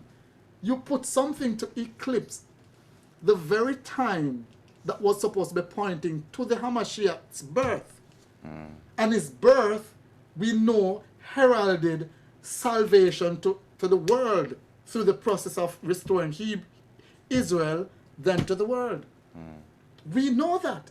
So when you created a temple with 2 calves saying, these are the gods that delivered you from Israel, and then you created a feast similar in the time period to that which Yahuwah has ordained, that's no simple feat. In essence, Yahuwah, after that, when you start to read Kings and the rest of Kings, everyone that did bad was called Jeroboam's son. And everyone that did good was called David's son. And you'll see that happening. So what he did here, this was not a simple walking away. They set up an entire system of salvation for themselves. Wow. But it didn't end here. We fast forward. Stanley, were you going to say something? No, I'm just blown away again with how Sukkot it represents the Messiah. And I just put in the chat that where Sukkot comes from is its name is Feast of Tabernacles or Festival of Shelters, and also known as the Feast of Ingathering. And like you said, he was born in the time of Sukkot, which is the time where they would harvesting and gathering. Yes. And it says a sukkah is a name of a temporary dwelling in which farmers would live during harvesting. And I put it in the chat. And that is where the Messiah was born in. They say a manger, but he was actually born in a sukkah, which would have been the temporary dwelling which farmers would have lived during harvesting. Right. Fact connected to the agricultural significance of the holiday stressed by the book of Exodus. As stated in Leviticus, is also intended as a reminiscence the type of fragile dwellings in which the Israelites dwelt during the 40 years of travel in the desert after the Exodus from slavery in Egypt. So it's connecting that time period. And it says, throughout the holiday, meals are eaten inside the sukkah, and many people sleep there as well, which we see the Hamashiach and his family did. It's just amazing how this connects to his birth. So, like, you mentioned the Feast of Ingathering. Also, you know that Revelation used that very terminology of thrusting in thy sickle to reap. And of course, Isaiah says, to him shall the gathering of the people be. The ingathering. So, all this, it wasn't by chance. It was not by chance. Wow. Yeah, it's pretty crazy seeing like the consistencies from the very beginning in the Most High's plan and how it's literally lived out like in our experience throughout history now. Exactly like he said, like sukkah, and then he goes and creates a mimic in the 8th month. On the 15th day of all. On the 15th day. So you realize that he wasn't playing. This is pretty amazing. Now, if we come forward now to Yahuwah is on a donkey. He's riding into Jerusalem. They say Hosanna. Of course, we learned recently that Hosanna really means save us.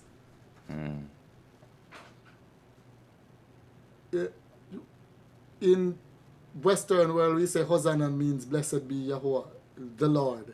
That's not what they were saying. They were saying save us. Save us. Yeah, that's what they were saying. Save us. Now, he's riding in. When he was born, as we discussed earlier, the Romans were in charge of selecting the high priest. Again, the same situation that we found happening with Jeroboam replacing the high priest. Here we find. So that's how we got the Pharisees and Sadducees then, right? Because they removed Aaron, the line of Aaron. Right, and they were selecting, and they were sold out. They were at this time sold out Hebrews, which connected that. Wow! A host being given to the little horn by the way of transgression that was in Ptolemy Philadelphia's time when Alexander the Great had died and his kingdom split in two. Sounds deep. I'm not going to go deep. No, but it makes sense. It makes sense that it started. That's where we get the Pentateuch from. And that's how we got the Pharisees, the Sadducees, the Roman selected, the people selected by Rome. And of course, John Hyrcanus had now forced some Edomites to be Jews. So this was all a mix of that happening right here. That's 100 years before, 130 years before, he had forced some Edomites to become Jews. So they were a part of this mix also. And it is said that Herod is the descendant of one of these Edomites. But let's not get too deep in that. So the point I'm making here is that when the time came for us to make the right decision again, remember that hundreds of years have passed since the horrible abomination that caused desolation was set up by Jeroboam and removed from Israel, in essence, the Hamashiach. Yet he said he would have come to gather them to repair the old waste places. Here is the Hamashiach now on the Roman torture instrument that many people like to glorify so much. It's their instrument that shows that they have dominion. The cross.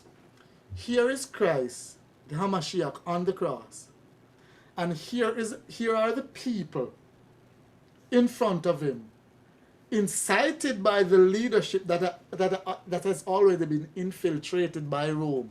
That the Bible says that a host were given to this beast by the way of transgression. These are the hosts, the 70 that went to to Alexandria to rewrite Septuagint. the Septuagint. The Septuagint. I did say the Pentateuch first. I'm sorry, wrong. Yeah, it's, I Septuagint. know what you. Well, I knew what you meant. Septuagint. Yeah. So this is what was happening right here now in Jerusalem. So they incited the people to say, crucify him. Christ knew this very well because he spoke of it. We discussed that when he was talking about the vineyard and him lending his vineyard, and he sent his servants to collect the fruits, and they beat them, and he sent his son, and they killed his son. You remember that parable?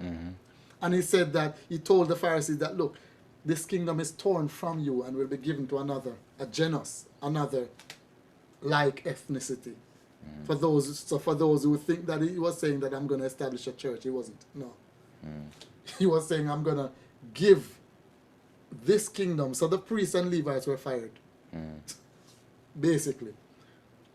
And so he said, he made that clear that the vineyard was his people and he's going to give it to those who will bring the increase.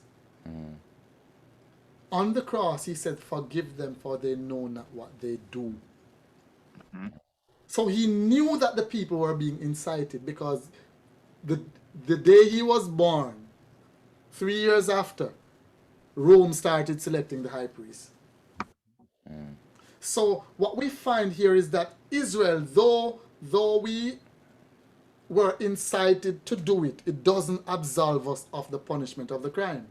Because Yahuwah says that he will not only punish the false prophet, but you who listen to the false prophet. So we have to be careful of who we listen to. Prove it with Torah. Anything I say, go read it and fact check it.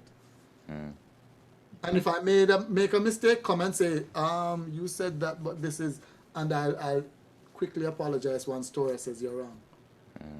But the point I'm making is this, that even though we rejected the embodiment of salvation, after being whipped, his skin being torn, he's on the Roman torture instrument, the cross. And he looks to heaven and he says, Eli, Eli, lama sabachthani. You remember when Yahuwah says that he will show us his back and not his face? You remember when we discussed how Isaiah 53 spells out the entire life of us? And even when he died as a slave, whipped as a slave, lynched as a slave.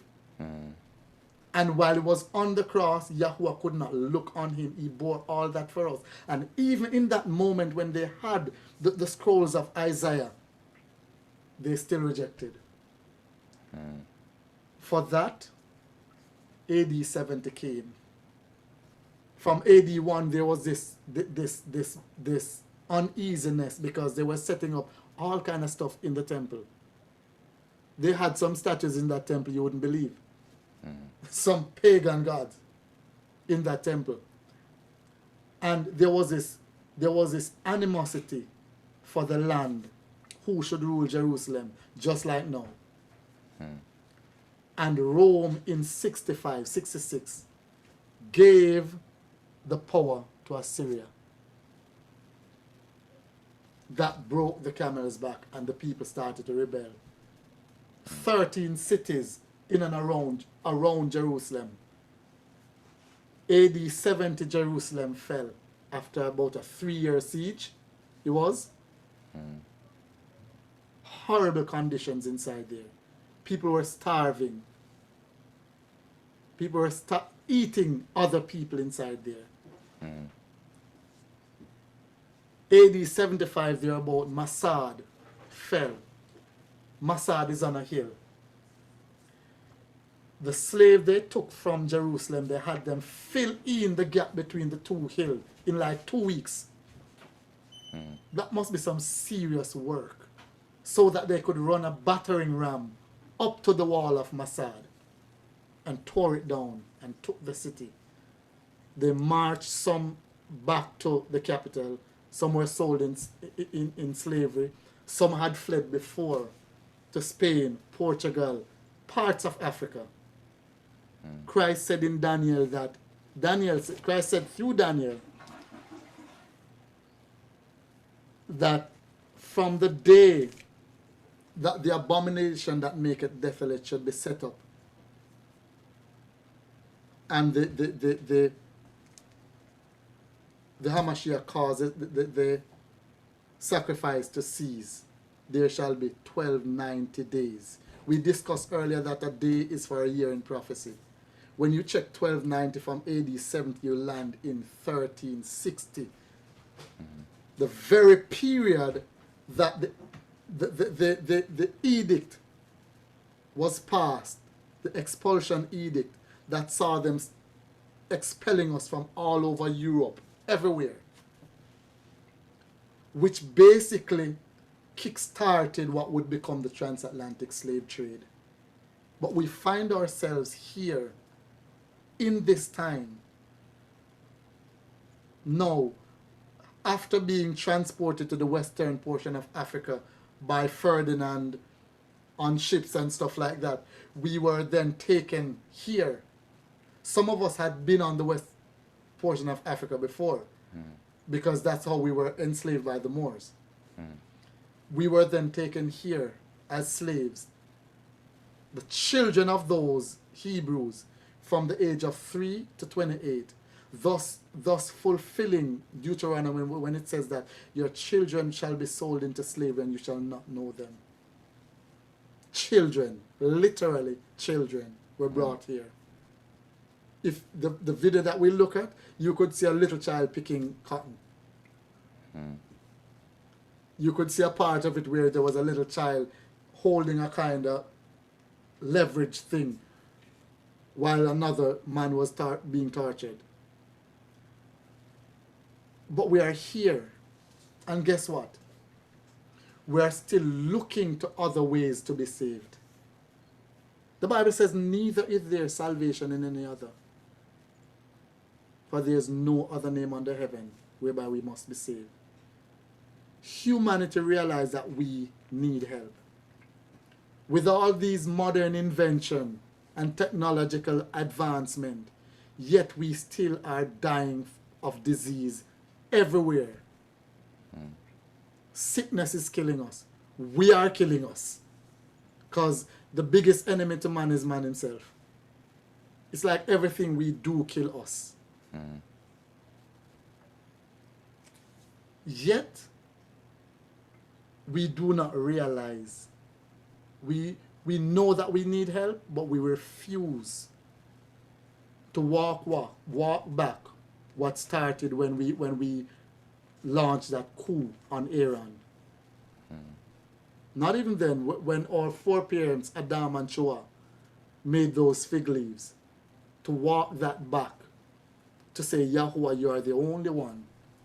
We are looking to politicians. We are looking to endowments, placement in places. We are looking to Pan-Africanism. We are looking to Egyptology. We are looking to all kinds of stuff. Movements. And Yahuwah says in Deuteronomy, you shall be sold into slavery and no man shall buy you. The word for buy there is redeem. No man shall redeem you. No man shall come get you. But when I bring again the captivity of Israel and Judah the second time. Isaiah 11:11. Someone, can you find that for me? Isaiah 11:11. He says that I am going to bring you from there. Yet we are running behind so many different systems. It's not by coincidence that 2019, the 400 years end, and we start to hear all these glorious things about black people. I'm not saying that I'm against favor, but I'm saying that I'm seeing this pacifying us, lulling us to sleep in these things, thinking that this is the deliverance from where we are. The person who sang the song, they yearned for deliverance. We are here 400 years later. From 1619, we yearn for deliverance, but make no mistake, it's not going to be politicians. It's not going to be science or medicine. It's not going to be any of this. Yahuwah says that I will deliver you. And the problem is that we are in this modern, postmodern society, and we are looking for another way to be delivered or to be saved. I will repeat, neither is there salvation found in any other, for there is no other name under heaven, under the Shamayim, given among men whereby we must be saved or rescued. The word for saved there in Hebrew is actually rescued. And it means to rescue from your enemy or illness. So even salvation, the term salvation, speaks to us being in a subjugated situation.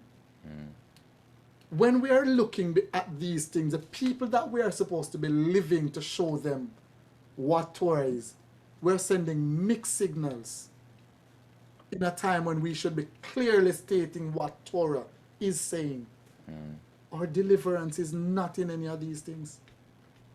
And now more than ever, you're hearing about these Pan-African, Egyptology, Africa this, Africa that, and as if everything that comes out of Africa is good and everything that comes from everywhere else is bad. As if it was not us who made those two golden calves and the first one. And it was not us who crucified him. Hence why we are here. We are here in this transatlantic slave trade. And I'm saying this one because we are still in the land of captivity. We are not in the New Jerusalem. It means that we are still captives. And if we believe we are not captives, Yahuwah says he's going to come rescue us. So who would you rescue? A captive. So Yahuwah knows that you're captives also. So it's only you who think you're not a captive. Yahuwah says, I'm going to come rescue you. We now have to start to live that. And this gospel of the kingdom shall be proclaimed in all the world. You know what that is? Start to proclaim and confess that we are here because we sinned. That's where it starts. We are here because we sinned. Stop looking everywhere to blame everyone. Yes, their punishment will come. However, you will be punished with them if you don't repent. So, our thing is, start from where it is. We walked away from salvation and tried to do it ourselves. And we are sorry, Yahuwah. And we tell the world that we have done that. And here's us walking back to him by his grace. And that's the only way it's going to happen. Neither is there salvation in any other. Neither is there the ability to rescue in any other. Let us put it plain English. Neither is there the ability to rescue you from where you are now in any other. For there is no other name under heaven given among men whereby we must be rescued but the Hamashiach, Yehoshua Hamashiach. I mean, I don't. That was awesome, definitely. I think you said it all. Wow. Brings it back home when he went to the temple and he said, "Hey, I'm giving you a proclamation. I'm coming to set the captives free. You know, this is the system that we are in." So, you know, he's like that. He's restoring that priestly kingdom. You know, and that you know, and bidding us to come back to him, to follow him, to turn away from the things that we had set up, the idols that we had set up and our foreparents have set up, to return back to him. So powerful, definitely powerful. Toda Rabbah. All praise to the Most High. Is there anything that wasn't clear? Anyone want something clarified? Nah, it definitely just sparks. Hello? Yes. Yeah, I just wanted to say that this is a very edifying lesson. I have been listening and I appreciate it personally. And there's a lot to learn from what had been said, especially in the latter part of the lesson where a lot of the points have been woven together full circle. You're going in and out. Can you repeat when you said the latter part of the lesson? Yeah, let me actually speak up. That's my bad. Okay. But yeah, yeah, I was saying I really appreciate the lesson and how a lot of the From things were Jamaica. brought full circle. Yeah, man, Jamaican and I'm a bless up teacher. And Miles, I appreciate you too, bro. I've been watching your journey for a while. Uh, And from before, I know you gave up a lot for, to pursue this walk. And that in itself highlight like a large part of what the walk is about, sacrifice. Because we know that, there's a lot that can be quote unquote people would consider being gained in the world, but at the end of the day, if you gain the world and lose yourself, then it's a mm, loss at the end of the day. So, for like real. personally, I see that, I've seen it, bro, and I truly, it is an inspiration in itself. Um, and the fact that you're even, doing the best to bring that to this niche of the generation, it's really hard to see folks like in this particular in this age range Mm, that are actually passionate or seeking truth. Because at the end of the day, I mean, we are born into a world that revolves around, that has already veered off far from Torah, from the truth. mm, So being born in that, um, we the only way to find that relief and that redemption, that salvation that we have been seeking is to come back to the truth. We understand that the Torah was given in the context of our culture a very long time ago in an ancient context, right? mm, And even the deeper understanding of the language, the Hebrew language, and how it's represented, even the name of I do say Yahusha, the the meaning of it. The meaning a lot of times it is, or the meaning is the real um the real importance of real importance. It means in itself salvation. And mm, if that is the blueprint, or if that is the if that is the outline for how one is to act, or carry out, or come through or closer to the most high, um then that in itself, the name and what it represents speaks volumes. And I really appreciate the direction of the lesson. At some points, I actually wanted to interject, but we just have to sit down and listen still, because sometimes I have that tendency to want to jump out and say something, because it's something that I'm also extremely passionate about. mm, But it really helps to sit back and listen, because a lot of the things that I would have wanted to say, they were said. And teacher, you're extremely knowledgeable, bless up for that. At the end of mm, the day, a very skillful educator, and you brought out a lot of important points. One thing that I wanted to expound on, um, and just highlighting just how profound that really is. Even I think it was Stanley, his name is Stanley. He himself, with the mind blown. That's the same reaction I had like the first time I had that realization that, even all the things about the Levitical priesthood, that had a lot of them that had been set up, they were as representations, right? Because even Moses, how he would have acted, as the Most High said, you will be as a god to Pharaoh, and Aaron your brother will be as a prophet. So he would have had a more direct understanding of the inward representation of what the Most High wanted from his people, for a people that came out of a system, and out of Egypt, so to speak, that a same type of Babylonian system that we're still under even today. So they would have lacked the understanding of how to really bring forth true repentance. So a lot of the physical things that were set up would have been as a way to atone, right? In the same fashion that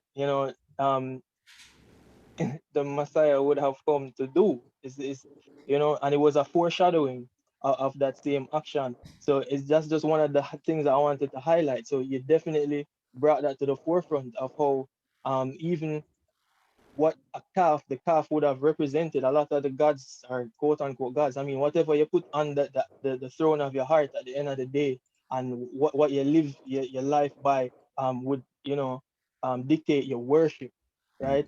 And even in modern society, I think I'm of the an understanding that even the representation of the bull as it relates to economy and commerce and wealth, physical worldly wealth. So if that is at the forefront of your mind, even when Peter had mentioned, a lot of our people, we've grown about the same things that we bought ourselves into. You know what I mean? It's like we would want to um case an economic system or whatever, it would always get shut down because you can't play the enemy's game at the end of the day and expect to beat them at their own game. You have to go back to who you were called to be, the context of who, you're calling, or what the Most High has called us to do, from the beginning. But yeah, it's just a very edifying lesson. I love how, stuff was brought out, and just want, big up everybody at the same time, everybody that, is also listening. It really, it truly warms my heart because for the longest while it just felt like where's everybody else with the truth? You know what I'm saying? It's like, man, There are it's been a those while. on Trust the me, fam. road. So, yeah, I mean that's just what it is. For real. Just want it. Nah, I'm just on big up for them. Bless up. bless up for Blessings, real, bro. man. All right. Yeah, And bless up. yeah, and bro, after this, give me a link, man, cause I look for like brothers for you to like discuss and talk with like continually. But Give the Discord. Bro, I'm Oh, definitely, you see, especially that you extend that olive branch, bro. I'm going to be reaching out to you because I've been sending even certain parts of your content to mm, like some individuals that I have been wanting to bring, to show the real wealth, mm, the understanding. Bro, you have a beautiful way with words. You get me? And how you expound on things. You get me? And um, yeah, it's a gift. It's a, I believe as an a blessing that the Most High has given you to use. mm. So yeah, bro. I mean, I will definitely be reaching out to you. Um, I'm surprised I might have already, in the past, but I don't know. We'll find out. 'Cause I Yeah, will man. be reaching out. Yeah, man. Me link you back like as soon as this is done. But no, you're completely right, and I give thanks to the Most High always. Always. Because this walk does take, like Mom talked about before, like separation. And Mhm. like the words that were just said, even like were really a reassurance for me, and I hope it resonated with anyone else because that separation can be difficult. You can feel like you're walking away from your dreams, you're walking away from your career, you're walking away from this worldly security, you're walking away from Mhm. people, things that you like, things that you enjoy, and it can be and it is like a difficult process. But as you grow closer to the Most High, or I would say as you choose Him more, you're revealed to more and more of the wealth that He has, that everything that you're searching for out there, in the same way that everything that our ancestors have searched for out there, He has already provided and more.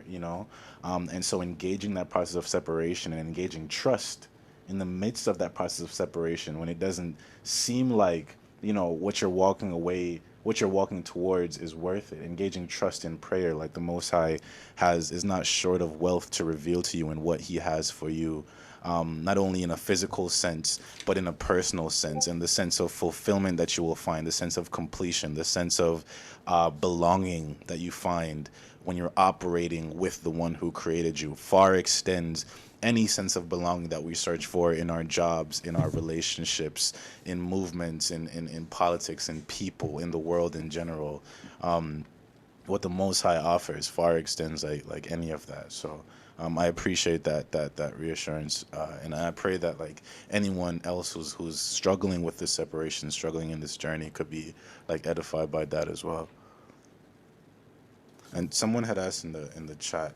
By the way, for anybody who hasn't or anybody who's interested, we made a Discord group chat, so that when we're not just here, we talk throughout the week. We send questions, we send encouragement. You can talk to people personally, so you don't feel so alone. But Kudzai, I'm sorry if I didn't say your name correctly. Kudzai asked, this is history based, but were any Israelites sent to any southern Africa countries? Okay, there were always Israelites going to southern African countries because since Rehoboam and Jeroboam, a whole lot of Israelites had migrated to different places. I can't name the exact places in Africa now, but there were Hebrews even in Egypt still. There were Hebrews in South Africa, Ethiopia. Well, let me that's the Greek name. Yeah, Ethiopia. that's the Greek name. Yeah, yeah, Yeah, but Ethiopia. Yeah, Cush, yep, land of Cush. Abyssinia. actually covers most of the land we call Africa today. Mhm. So to The answer the whole, pretty question, much the whole northeast side. So Ethiopia, including Iraq and all, Eritrea, yeah, all of it covers all that land. So really and truly, yes, we're always in all over Africa. We're in all of Africa. Where we were in smaller numbers is actually like Europe, because you remember Paul Shaul said that he was going to Spain. We were in Spain long before, because when Nebuchadnezzar besieged Jerusalem the first time, some of us went back to Spain, and we had some powerful people there. Some family called Nigger. We'll get into that another time, but Negro. I can't remember the name, the name they use now, but these were black families in Spain that were doing some crazy stuff, some powerful 13 stuff in politics. Huh? text. Huh? Yeah, Acts 13:1, it talks about the niggas there. But Yeah. that's a whole different, yeah, you said it, but that's powerful. So yes, we were, for the person who asked the question, yes, we were in Southern Africa in different ways and places. The ones that were mentioned in the Bible mainly, it's because you notice the Bible in Kings, it goes Israel, Judah. It tells you who was reigning while who was reigning over this side and that side. And it follows that because of the process of salvation. And then it follows where we will go, mainly Judah, in the transatlantic, because most of who came here, us who came here, is from Judah. Because that's who were in Portugal, Spain, on the western portion of Africa when the expulsion edict was handed out. So, but yes, our people were in all places in Africa, in the world, as a matter of fact, because a lot of us were actually travelers who traveled as far as the Americas. Someone had wanted to come in that. Thank you. I don't know. Can you hear me? Yes. Oh, thank you for answering, because I'm in Zimbabwe, and that's in Southern Africa. Yeah. And it seems as if, I don't know, it seems as if people are not really awake to this aspect of the truth. And it does get lonely. So I just had to ask, because I do doubt, I'm like, it seems like I'm the only one in Zimbabwe, who knows? So I just wanted to ask, just for clarity from that aspect. So thank you very much for clarifying that for me. Thank you very much for coming and for being here, because we don't realize how the impact and footprint of Hebrews, and I should actually go into some of that to show where we were at times, because there's a lot of books that does that. Some of them are very expensive, the ones I don't have, of course. Yeah. But yes, you're correct. It feels lonely sometimes. I've walked this road for over 20 years from the time Yahuwah called me specifically to this message. And I've done what I thought was the way I should have gone, being human. And he has brought me full circle to where I am today. And it gets lonely. It gets lonely. It does. It's frustrating. And sometimes when you say stuff and stuff, the pushback comes to you, you go home and you feel as if you just offended the whole world, and you feel bad for saying the truth. But then Yahuwah brings you back to the center and says, it's gonna happen, but as he said to Jeremiah, don't be afraid of their faces. I'm gonna make your face hard against theirs. And I think he did that to me. I remember praying for tact, because I used to just say it as it is. My family tends to do that. My siblings, they tend to just say it as it is. No polish, no anything. So I used to just say it as it is, and I started to pray for Yahuwah to give me tact in how I respond to some things. And he's still working. He's still working. But thank you all. Thank you, Kudzai. Kudzai, is that the right way to pronounce it? Kudzai. Kudzai. Word. And we're just happy for the encouragement that Yashakai, my Jamaican brother, Yes, Akai. has He given. said something interesting. I don't want to let slip. He said how in the financial sector it's bull. You know, in Yeah, stock market, yeah. and I was in very important. I thought that was very keen that he mentioned that when you can make a god of anything, whether it's your opinion or even wherever your heart lays it, you make a god of it. And that was very interesting that Yashakai said that even in the reference of the bull and what it means even plays out in our capitalistic societies and stock market. And Yeah, nothing in this. I, Go I, ahead. I do want to say though, like, I do know that ultimately, like, again, seeing that we were born for the most, yeah, we were born in captivity, spiritual, mental, physical, it's all around captivity. And a lot of times, like, we are at war, on all of these levels at the same time. And I think it's also important to know that all of these things were also put under the feet of the Messiah. So, the world at the end of the day, it's it can't govern you. You know what I mean? At the end of the day, but these things can be used purpose oriented in a way to benefit his kingdom, Amen. right? So yeah, so at the end of the day, it's not to try to condemn anybody that is trying to make use of whatever resources the Most High may have blessed them with at the end of the day. But the primary thing is that just like how um even with lack of understanding, the priests would have through a process atoned for we have whatever the sins of the people were. We just have to ensure that we're following the representation and the blueprint of the Messiah, and allowing him then to intercede for us, and not having these things be on the throne of the day. But the objective, you know, even though we do walk mournfully, um, and we make the sacrifice, we there is a triumph. There is supposed to be a triumph. There is triumph in him. Yes. But yeah, it's just that sometimes when I come off on particular notes, it does tend to come off as as putting down. Some people will it does come off that way. It comes off abrasive, and I do understand sometimes it may be necessary to separate who's there for it, if who's there for the most at the end of the day. But I just wanted to state that. I don't know why that was in my spirit to say, but Yeah, I'm happy yeah, you I did. just wanted to say that also. Yeah, I'm happy you did, because it must be noted that we take a deliberate approach here, not to bash religion, persons, anything, but to see everyone as growing out of something and coming into truth, as we were also in transgression in many, many Yeah, ways.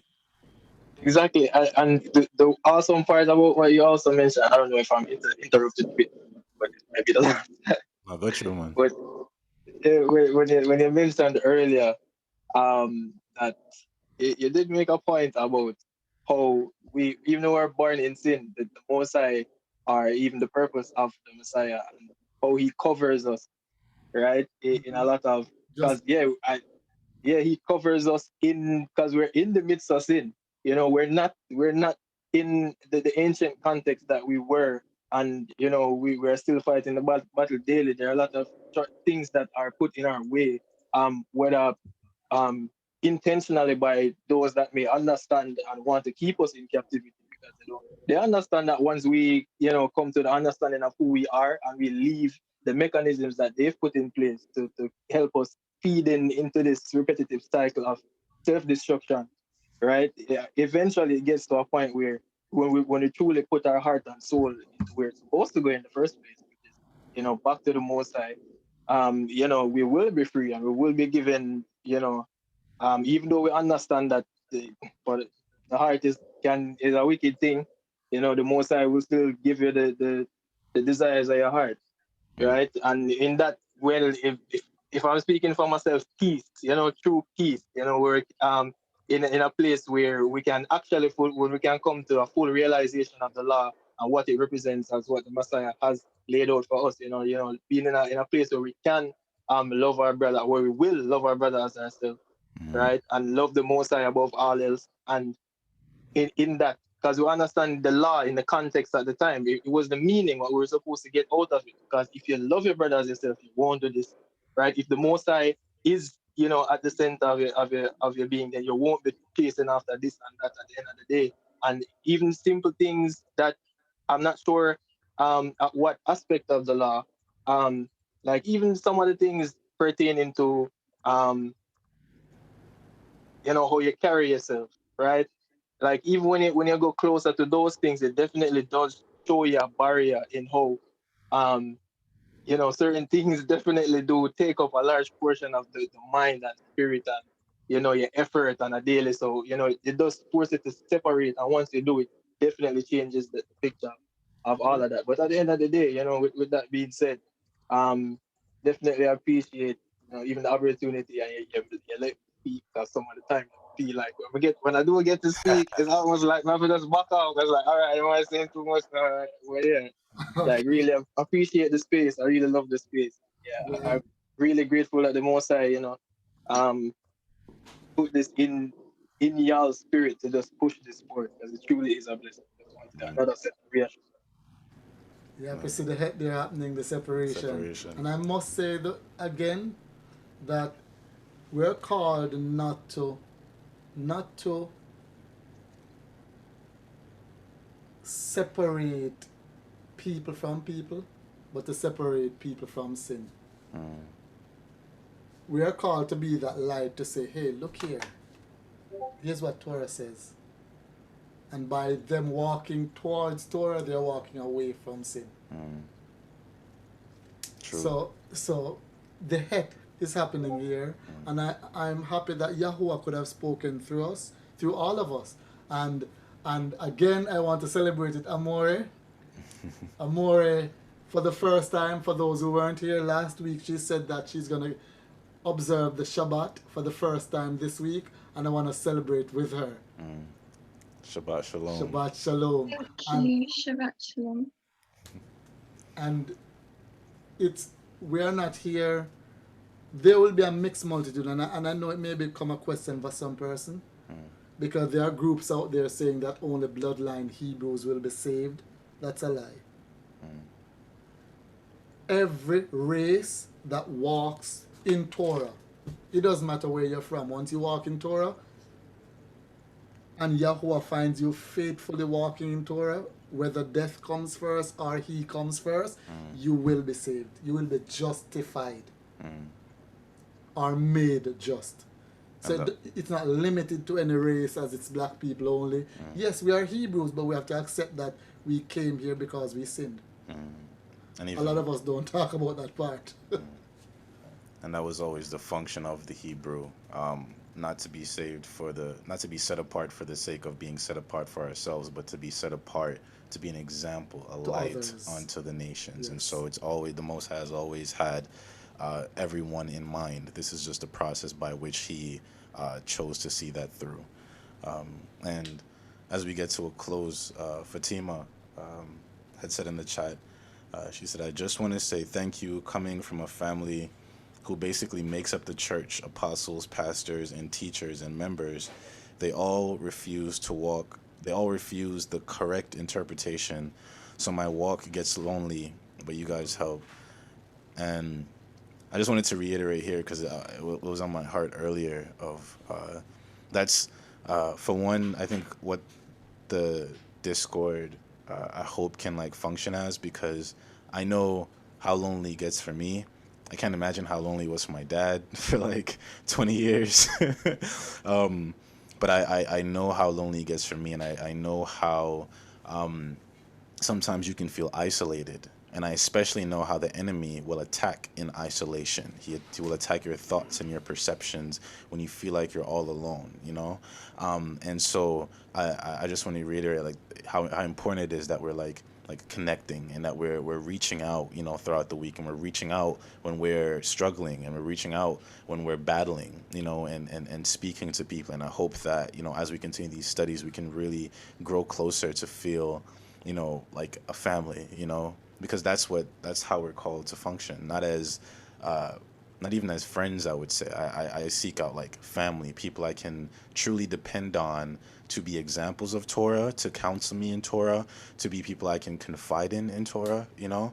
And so for anybody who's in the Discord, I talked to a couple people this week about a couple different things, but please at any point feel free to like reach out to me, my dad, or even other people who are in this group so that we can grow together. I really don't, I would hate to imagine like somebody struggling on their own. And I know how I am, how I will have people, but I will just feel like I'm on my own and refuse to reach out. So I just want to implore, I know it can be difficult, but please do not hesitate if you're struggling or if you're battling or if you just need a friend, you know, by all means reach out to any of us in the Discord, and I'll definitely like be there to like reach back and function in whatever way the Most High might have me or my dad or anyone else. So that's it. I think that's it. Well, we'll see you guys next week, Friday, same time, same place. Yeah. And we'll see you throughout the week in Thank the you all Discord. for coming. Oh, and this will be uploaded to YouTube. Yeah. We just posted the last